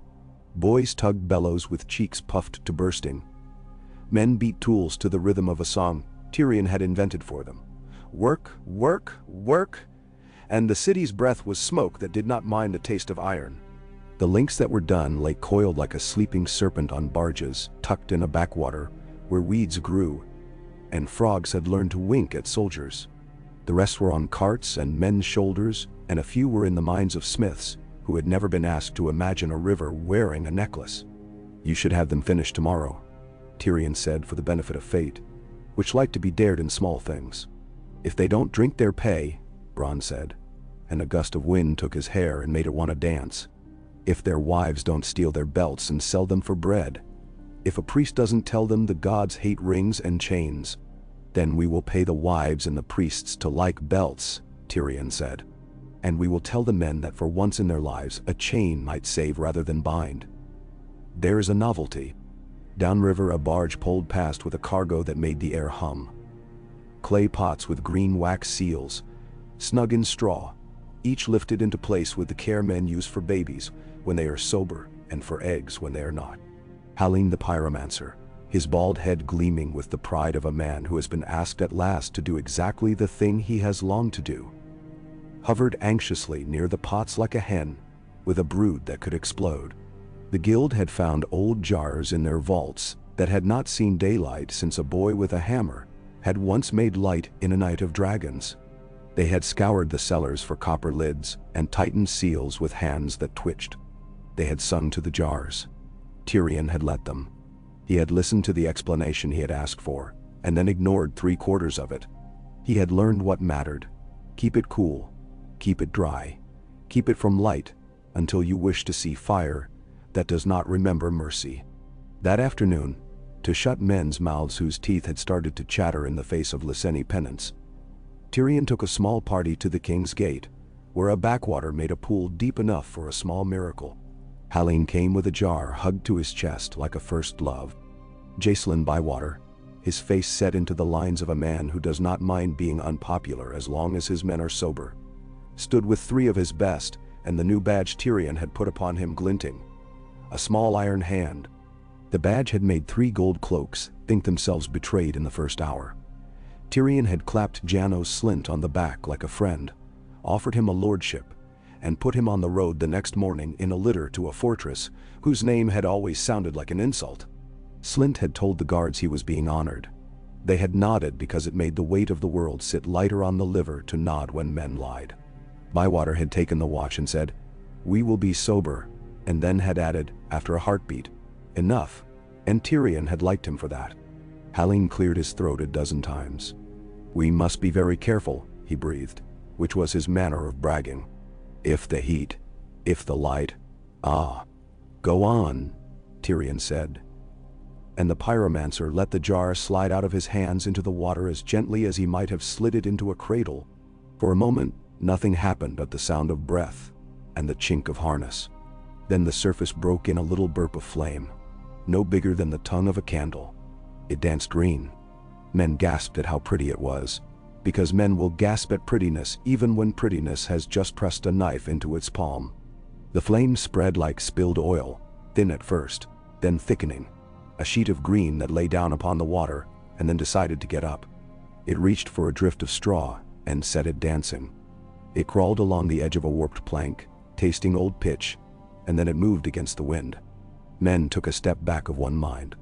Tyrion smiled, small and private, because sometimes a monster behaved exactly as advertised. "Enough," he said, and Halline, sweating with concentration, sopped the fire with sand that had lay in barrels soaking for days, because the guild liked to put the world in a box and be certain of its obedience. The green hissed and sulked and then died, and a smell rose that made the throat try to climb out of the neck. Tyrion breathed it in like a man smelling a conspirator's perfume. "We will not use much," he said. "A suggestion is often more persuasive than a lecture. A little terror follows men into the night better than a flood that washes them back to courage." "Ems." Bywater nodded once, as if a new kind of weapon were simply a new kind of crooked man he had been asked to straighten. Bronn spat and said, "Pretty. It will look better when the river is full of men who thought the gods loved them." Tyrion said cheerfully. "And now I will go and tell the High Septon that the gods intend to love them tomorrow. So long as they pray tonight." Prayer went down easier with sweet wine and bread. Tyrion sent carts into the streets, not merely with loaves, but with men who sang a tune that a drunk could learn in 3 notes. And the refrain said, "The boy loves you. The boy feeds you. The boy is your king." The High Septon raised his arms in the sept and declared that the 7 delighted in order and preferred their incense burnt in quiet places. Riot made them sneeze. Men coughed and believed. In the keep, Tommen ate his supper with a good appetite and asked Sansa if she liked kittens better than dogs. Sansa said she liked both, which was true and politic, and he declared her wise. Ser Barristan's face softened again as he listened to them. The old knight slept that night in his armor anyway. Arya ran with a bundle tied in old cloth, and a boy's name strapped to her tongue. Yoren had told her what to answer when men asked questions they did not deserve to have answered. In the torchlight at the mudgate, men were killing time with dice and laughter. Bad laughter that fell flat and wanted to be a warning. Yoren moved through it like he moved through reeds, a big hand on a boy's collar. His back a story other men had learned not to edit. Behind him came his string. Boys and a few bent men. A girl with no hair who kept scratching because hair that has been cut goes on itching, as if it were still there. A baker's lad who had learned to become a boy again, because boys were allowed to leave. Gendry came at the very end, not because he had been told to march last, but because if others cut and ran, he would be there to catch a man with a fist and toss him back into line. He had corrected a smith that morning with a glance, and the smith had understood, rubbing his wrist and not looking at the boy too hard. Arya did not look at him at all, which was not like her. She told herself it was better not to know too much about a boy who might be dead by the next turn of a wheel. Yoren did not look up. He did not need to see her. He knew the shape of trouble out of the corner of his eye the way old men know the weather by the stiffness in their fingers. "Keep your head down," he muttered when he drifted close, not moving his mouth. "Keep your sword hid. When I tell you to run, you run. When I tell you to stop, you stop. If any of these boys pull at you, you break their fingers when no one's looking." "Ben? Should I pull back?" Arya whispered, and the question made Yoren choke a laugh down into his chest where he kept laughter for hard times. "Not yet," he said. "Wait till you're north of men who think pulling gets them a meal." When he moved on, he took with him the smell of black wool and old tobacco, and the little safety of a plan. The city shrank behind them with the smell of last night's piss. Arya did not look back. She had taught herself not to look back when there were men with sticks or stories. She carried something in her chest that had been fear, but now had edges.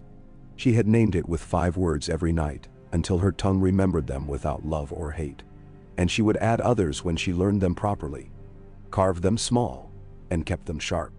On the road, the first day was the hardest, because every day is, and the third, because that is when men who think themselves brave remember that their feet can be cowards. Arya's feet were liars, and she rightly neglected to listen to them. At night, she slept with her hand on the old sword in the bundle, and woke 3 times with the taste of blood in her mouth. That was only the taste of pennywort. Bitter as luck. Eddard Stark, farther north with better company and a cleaner sky, crossed the last river and felt the world come back under his horse. The trees spoke to one another here in a language he had always known. Maester Luwin had sent a raven down the King's Road that met him at Moat Cailin, with news stamped into its bones. Robb had crossed. Robb had promised at the Twins. Robb moved like a boy who had discovered running. Ned read the letter twice, and then once more, counting his breaths. He set his seal to 3 replies that said 3 things in 3 tones and meant the same. Caution. Quickness. Care for men's lives as if they were your own. At Winterfell, the gates opened as if they had been waiting to do so for a year, which in some ways they had. Bran, taller and thin as a sapling that had found a gap in the canopy, clutched the armrests of the chair Maester Luwin had built him, and was steadied by the strong boy, who pushed it with quiet pride. Rickon came running as if he were a little wolf pup who had seen his sire from a long way off, and had not been told to be dignified. Ned lifted him and felt a weight that was not just a child. It was the weight of time he had not carried properly. He kissed the top of the boy's head and tasted dust and hair and salt. His eyes found the broken tower without wanting to. The godswood took him in and made the air smell like something older than pain. He stood before the heart tree and said nothing for a long time. Words were too small, and all the right ones were worn thin by the tongues of men who used them for sport. He put a hand on the rough-cut face and closed his eyes. When he opened them again, he felt steadier. The ache in his leg fell into line behind other aches that took precedence. There was bread and meat that night, and laughter more nervous than loud. He sent men to White Harbor with letters that fanned out like geese from a finger. He sent others into the woods to speak to men who lived where roads did not go, and knew things roads could not tell you. Robb had written of the phrase, and Ned had not let the anger climb into his mouth because anger was a thing to keep in a glove and only use when work required it. He wrote back, "You have done what men must do when rivers deny them dignity. You have bought it with promises. Keep accounts." He wrote to Catelyn, a letter that said nothing a stranger could use, and everything she would understand. "I am home, and not at rest. The boy is moving. The old man is awake, and turning in his grave and smiling both." He held the raven a moment longer than was necessary, and let it go. Lord Tywin read the reports from the field the way a man drinks broth when he is in a hurry, without pleasure but with purpose. Jaime had moved east as ordered with a cloak of secrecy that could have covered an elephant. News, when it came all at once, as if a dam had broken. The wolf had crossed. The wolf had split his pack. The blackfish had done something in the night that had made 100 men curse and 1,000 wonder where the North learned its tricks. Then came the note that sat like a stone in Tywin's stomach. A Lannister van cut to pieces at a place where the acoustics would be remembered. Men crying a river's name that was not the one that drowned them. Jaime taken at a copse so thick with whispering trees that men would ever after call it what it became. An ambush made into a storm. Kevin read with him, not over his shoulder but slightly to one side. The way a faithful man learns to do because it saves a brother's pride. He did not speak at first. When he did not say "I am sorry," which Tywin would not have forgiven. He said, "He lives." Tywin let out the breath he had not known he was keeping prisoner in his chest. "For now," he said, "and for now is a state of being which can be made to endure. We will leverage him as one lever leverages a rock. We will not let grief reduce our strength by becoming untidy with it." He did not write to Cersei. He wrote to King's Landing, and the letter filled 3 pages and contained no sentiment. He wrote to Petyr Baelish, and to Varys, and to Pycelle, and the 3 letters looked different but said the same. "The wolf has teeth. The river is not enough to drown him. You will keep the city unmuddied while I dig the ground from beneath the Northmen's feet." He wrote to Tyrion as a man writes to a tool he appreciates when it surprises him by cutting better than expected. "Continue. I will send you what you require. Keep the boy safe. Keep the boy's image safer."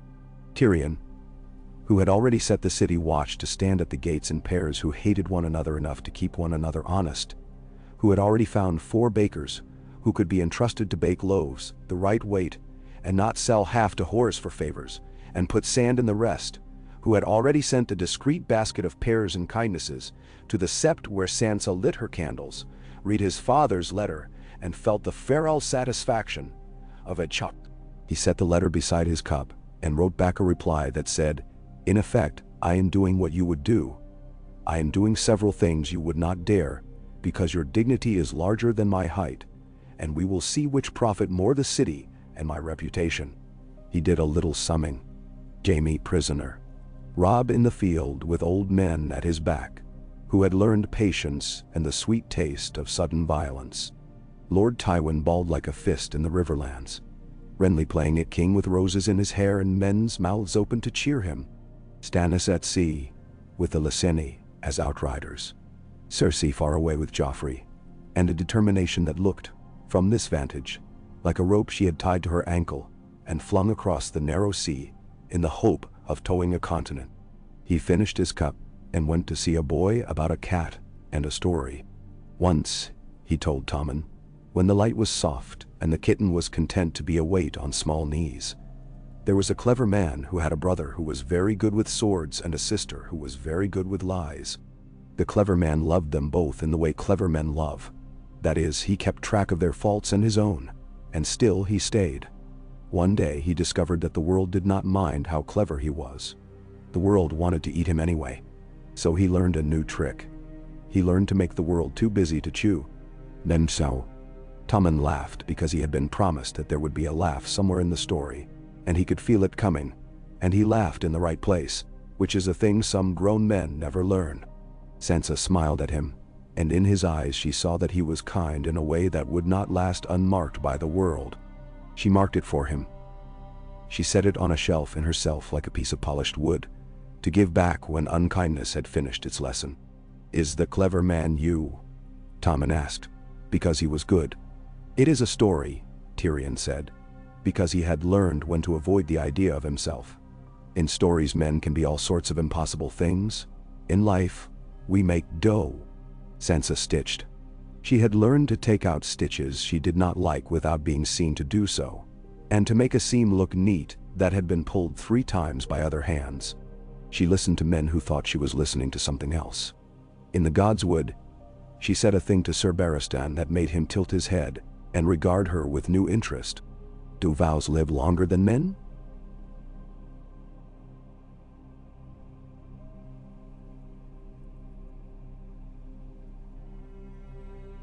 she asked. Out of nowhere. And he said, after a time, "Some do, my lady, and some men live for the sake of a vow when they might have lived for themselves, had they known how. They are not always sorry." Thou.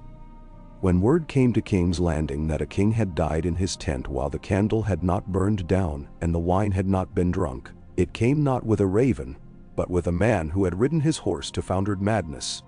He tumbled from the saddle at the gate of the gods and wept into the dust. By the time he was led to the council chamber, his tears had dried to a crust, and the words were stones. "Renly," he gasped. "Dead. In the night. No mark upon him." Pycelle put a hand to his chest as if reminded that there was one there. Littlefinger's eyebrows rose to the exact height of a man impressed against his will. Varys folded his hands and unfolded them. Tyrion reached for his cup, because men always reached for cups at such moments, and he liked the old comforts. "How?" Pycelle demanded to have something to do with his mouth. "How does a man die without a wound?" "Old men do it," Littlefinger murmured. "And infants. And men who hear truths too quickly for their hearts." "Sorcery," the messenger said hoarsely, and crossed himself because it felt like wiping something away. The shadow of a blade. A cold. A breath. He was there, and then he was not. His men. His brother. Stannis. Varys said softly, and the words slid across the table like a knife pushed by a careful thumb. "Lord Stannis will be the very image of sorrow. He dislikes being owed." "Renly had a great host," Tyrion said. "All calculation and no comfort. Hosts do not die with their kings. They find their next king, and then tell themselves they loved him all along." He looked at Littlefinger. "You have friends at Bitterbridge." "I have friends everywhere," Littlefinger said cheerfully. "To them, I can now write 2 kinds of letters. One set invites them to grief, which men enjoy more than they admit. The second invites them to a wedding. Men enjoy those too when the bride is pretty, and the groom is a crown." "The groom is a child," Pycelle protested. "Men love children," Littlefinger said. "They can imagine any virtue in a child, and not be proved wrong for years." He turned his palms up. "Marguerite grows lovelier by the hour. If there were a measure, she would sleep with it under her pillow and wake prettier. We will give them a festival of decency. We will write to Mace Tyrell and offer him the one thing he wants most, to be necessary." And Sansa?" Varys asked, and not a feather stirred in his voice. "She is betrothed." He looked at Tyrion with his lashes lowered. "She is betrothed. She is, Tyrion said. The word weighed more than it had yesterday. He set it on the table and looked at it. Tyrell's spearmen marching under their bright green would fill the city with the smell of bruised herbs and money. Bread would become plentiful where yesterday he had been pleased to keep loaves at the right number of ounces. The Tyrell Gardens loved a king's promise better than a small northern girl's future. Petyr Baelish was already somewhere near the window in his mind, counting and smiling. The boy needs allies, Tyrion said. The city needs grain. Mace Tyrell needs flattery. The North needs peace. The gods need someone to amuse them. He rubbed his forehead with 2 fingers. We will tell Lord Tyrell that the boy is too young to wed. We will promise a betrothal. We will keep the wolf's girl as a friend at court. We will tell truth and lies in equal measure, and remember later which we promise to whom. Nendo. Keep her. Varys repeated gently. Yes. Sir Barristan's yaw worked. The vows. The vows will be honored in spirit, Tyrion said. I will write to Lord Stark. I will ask his leave to do a thing he will not like, and will endure, because it keeps his girl living, and his boys unmolested by men who learn mercy as a hobby. And when the time comes, we will see which of our promises are made of straw and which of tin. He looked at Littlefinger. Write your letters. Littlefinger bowed as if he were humoring a child. His mind had already walked to the Reach and chosen a particular hall and a particular hour at which to be important. He liked hours like that better than any woman he had ever had, and most of the ones he hadn't. News ran ahead of ravens sometimes, the way a child runs ahead of his own shadow. By the time a messenger from Highgarden stumbled into the Tower of the Hand with dust in his hair and green velvet at his sleeves, men had already begun to say Lady Margaery in doorways, with the smile of men who prefer to be on the winning side. Tyrion read the letter with the mildness of a man reading a bill he has no intention of paying in full. Mace Tyrell wrote as if he had invented politeness, and if he had, it would have been greener and heavier and would have wilted by evening. He offered the friendship of the Reach, the fruit of its orchards, the names of its oldest families, as if they were cousins you could eat. He did not write the part that mattered, so Tyrion did. He composed in return the sentence that would matter to everyone. The boy will be betrothed to Lady Margaery when he is older. The city will be glad. The gods will be praised. He called Sansa to the Solar himself. He did not send Varys or Barristan. She came with her chin up and her eyes calm. He was careful with his words as one is careful with glass. He watched them fall into place between them like stepping stones and tried to leave her a path. When he had finished, she said, in a voice that did not tremble, "Does it save my father?" "He is already saved, my lady," Tyrion said. "You have done that once. Perhaps you will do it again later, in some other fashion. There are many kinds of saving." He looked at her with what he hoped was an expression she could bear. This is war even when no one calls it by its name. The weapons are different, but the wounds are real. Then I will not be the king's bride," she said. And the words came out with a little burst of breath that might have been relief or grief or both. "You will be his friend," Tyrion said. "He has need of friends. I will be his queen's friend," she said. "That is a different thing." She folded her hands carefully and looked at them. "When?" she asked, and he heard in the when not only a time but a measure of how long she had to alter her own shape to live within this new dress. "When the Tyrells cross the Mander and the Roserwad and send up their banners before the city," he said. "When their kitchens unpack their pots and their guards discover that the smell of fish blows different in King's Landing, and they are not men yet until they can smell it without making faces." She nodded. There were 1,000 little girls somewhere in the city, each learning to make their faces into things that would not betray them. She joined them without being taught. In Pentos, Cersei received word of Renly's death and lost her rhythm for a single heartbeat. Then she found it. She laughed lightly and called for a better dress and wrote to her father with her left hand while she ate with her right. She sent for Salad Horsan and told him what he would be paid and told him, almost as an aside, that if he wished to be remembered in songs, he might go to his friend Stannis and tell him that the city he meant to take had thrown itself open to flowers, and the thorn hid behind those flowers wore a lion's mane. San smiled as a man smiles when a woman tells him 2 truths and a lie, and he has decided to test all 3 for himself. Sandor Clegane watched from a pillar and ground his teeth and wanted a horse. Joffrey sulked because men had stopped telling him that he would be a king soon, and had begun to tell him that kings did not sulk. Myrcella wrote another letter to Tommen in which she drew a fountain and a cat, and did not draw Joffrey's mouth, because she did not like how it came out when she tried. Illyrio added 2 extra peacocks to the supper table, and made a little speech about how the gods enjoyed irony, and how fortunate it was to live in interesting times, because you could sell twice as much food. He offered Cersei a poet. She smiled, and asked if the poet had horses. He did not. Poets never did. She sent him to sing to the peacocks and listen to him only with one ear. Renly's death turned Bitterbridge into a bloom, without a stem. Men woke, rubbed their eyes, and discovered they had been sleeping in a garden someone else owned. Hearts broke, in the way hearts break, when there is more anger than merit. Loras Tyrell's face changed into a thing that was not a young man's face for a little while. Margaery wept appropriately. Mace counted the men in one column, and the bread in another, and the safety of his grandchildren in a third. When Petyr Baelish arrived, on a fresh horse with dust at his hem, as if he had ridden through the realm in a day for love of men, the Tyrell men discovered that their minds had already been made up for them by logistics, and considered themselves statesmen. Petyr smiled without showing that too many teeth spoiled a mouth, and he promised them that King's Landing would remember who fed it.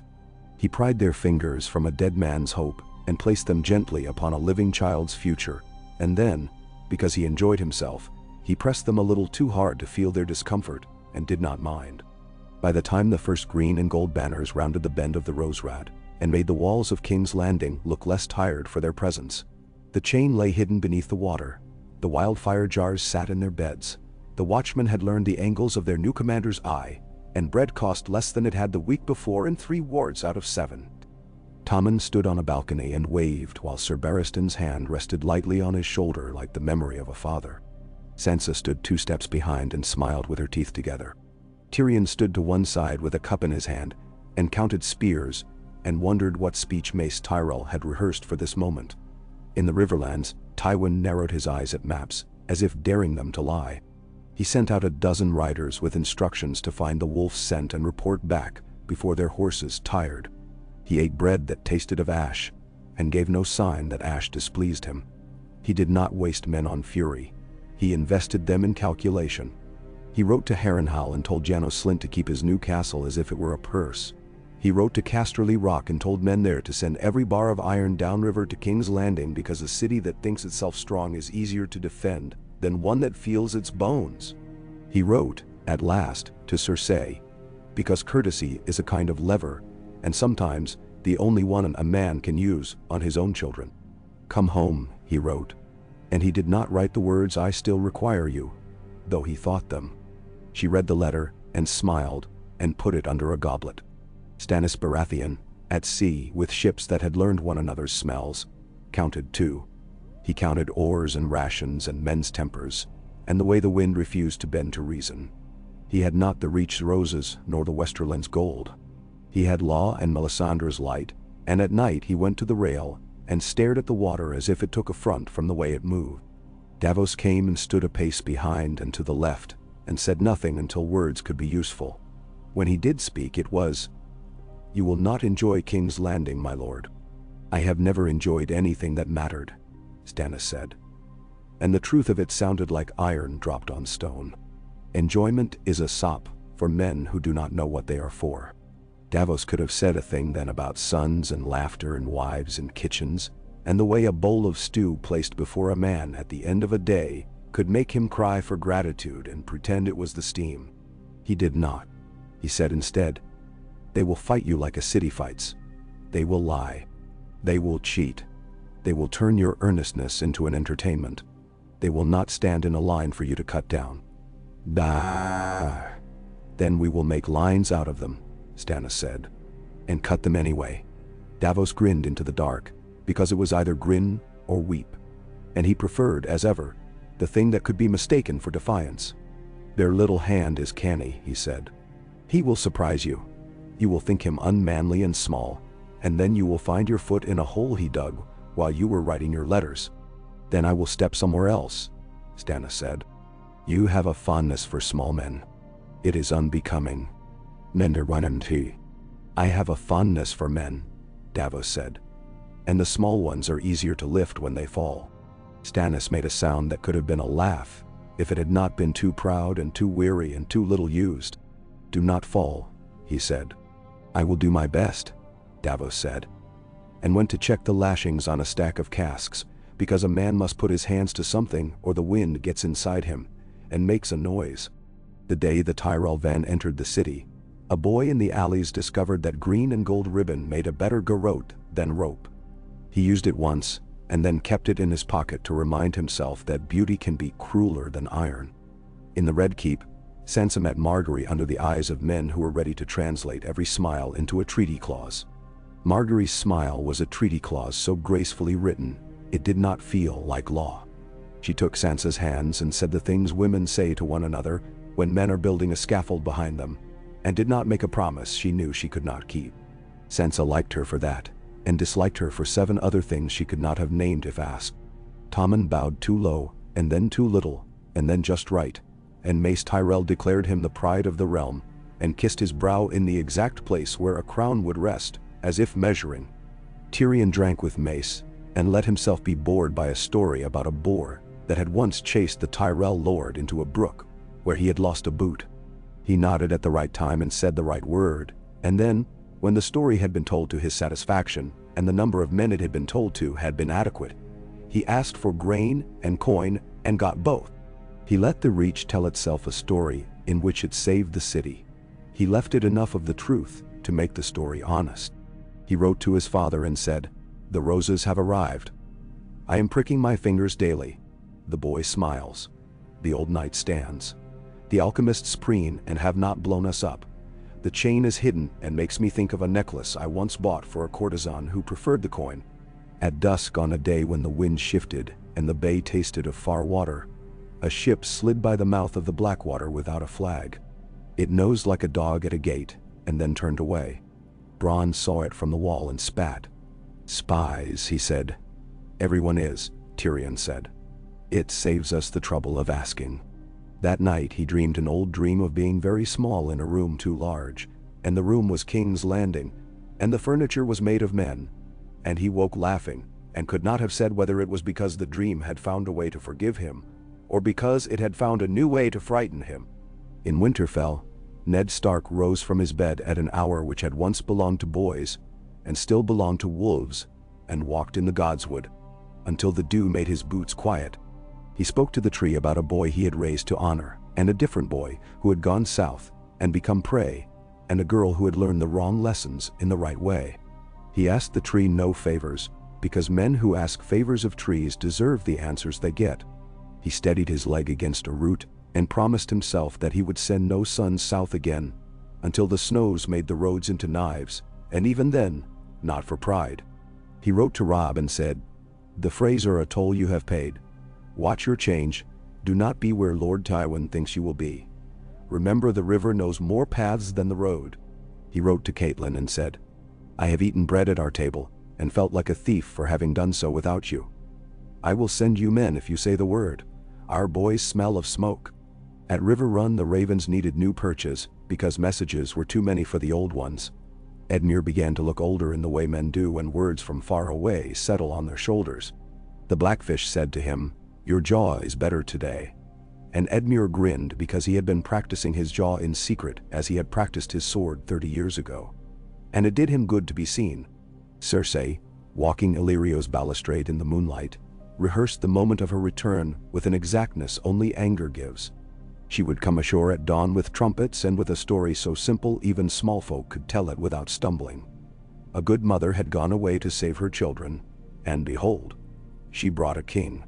She would show Tywin how to play with a sharper blade than numbers. She would take Tommen by the hand and make him remember which breast had nursed him and which had not. She would make the city gasp, and the gasp would become applause, and applause would become policy.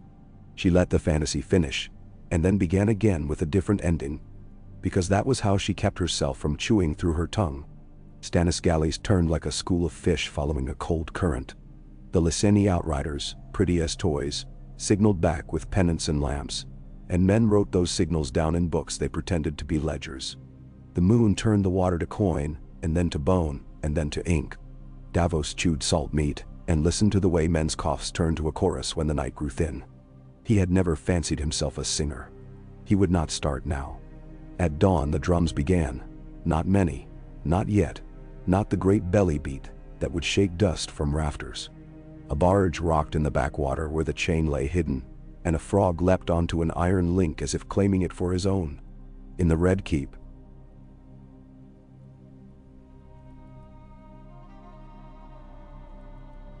Sansa woke from a dream in which she had been running in a field of long grass, and could not remember whether she had been chasing something or being chased. Tommen woke because a kitten had put its paw on his lip. Ser Barristan woke before dawn out of habit, and sat with his sword laid across his knees, and let the old gratitude for steel fill him in a way no other comfort could. Tyrion watched men knock arrows in his mind, and placed wildfire jars in the river with his thoughts, and drank a small cup of something that tasted of apples, and resolve. The city took a breath and held it. Somewhere a woman began to pray in a voice so thin it could only have been honest. Somewhere a boy stuffed 2 loaves under his shirt, and decided that if he lived till noon, he would confess it to a septon, because he liked the way the old man made his guilt feel like a blanket instead of a stone. Somewhere a cat trotted with a rat in its mouth, and an expression of private triumph. On the horizon, new sails. Not Lyseni, not merchants, not shy. The bay stiffened its back like a man who expects a blow and minds it less for having seen it coming. Now, Tyrion said, to no one and to everyone. And in the forge courtyards, the bellows drew and the hammers rang, and on the river, men set their hands to poles and to ropes, and to the beginnings of a word that a king who did not enjoy anything that mattered would speak. He would speak it with fire and iron, and the stubbornness of a man who had decided long ago that stubbornness was as good as love. Barristan put his hand upon Tommen's shoulder, light as snow, and murmured, "Remember your breath." It was a thing he had said to boys all his life at the moment where boys become men because someone has decided they must. Tommen breathed. Sansa stood behind and did not close her eyes. Across the sea, a woman in a blue dress looked at a map and touched the place where a river met the sea. She smiled. "Be loud," she told the water, as if it might oblige her. "And be kind." The bells did not ring yet. The city was not ready. It wanted first to see what noises men would make without their prompting. The first drum rolled. The sails grew. The chain lay quiet, pretending to be a river's toy. On a far deck, Davos Seaworth raised his eyes and spoke a name that did not answer, but did, perhaps, listen. And the day, which had been biding its time at the edge of the room, stepped forward and began.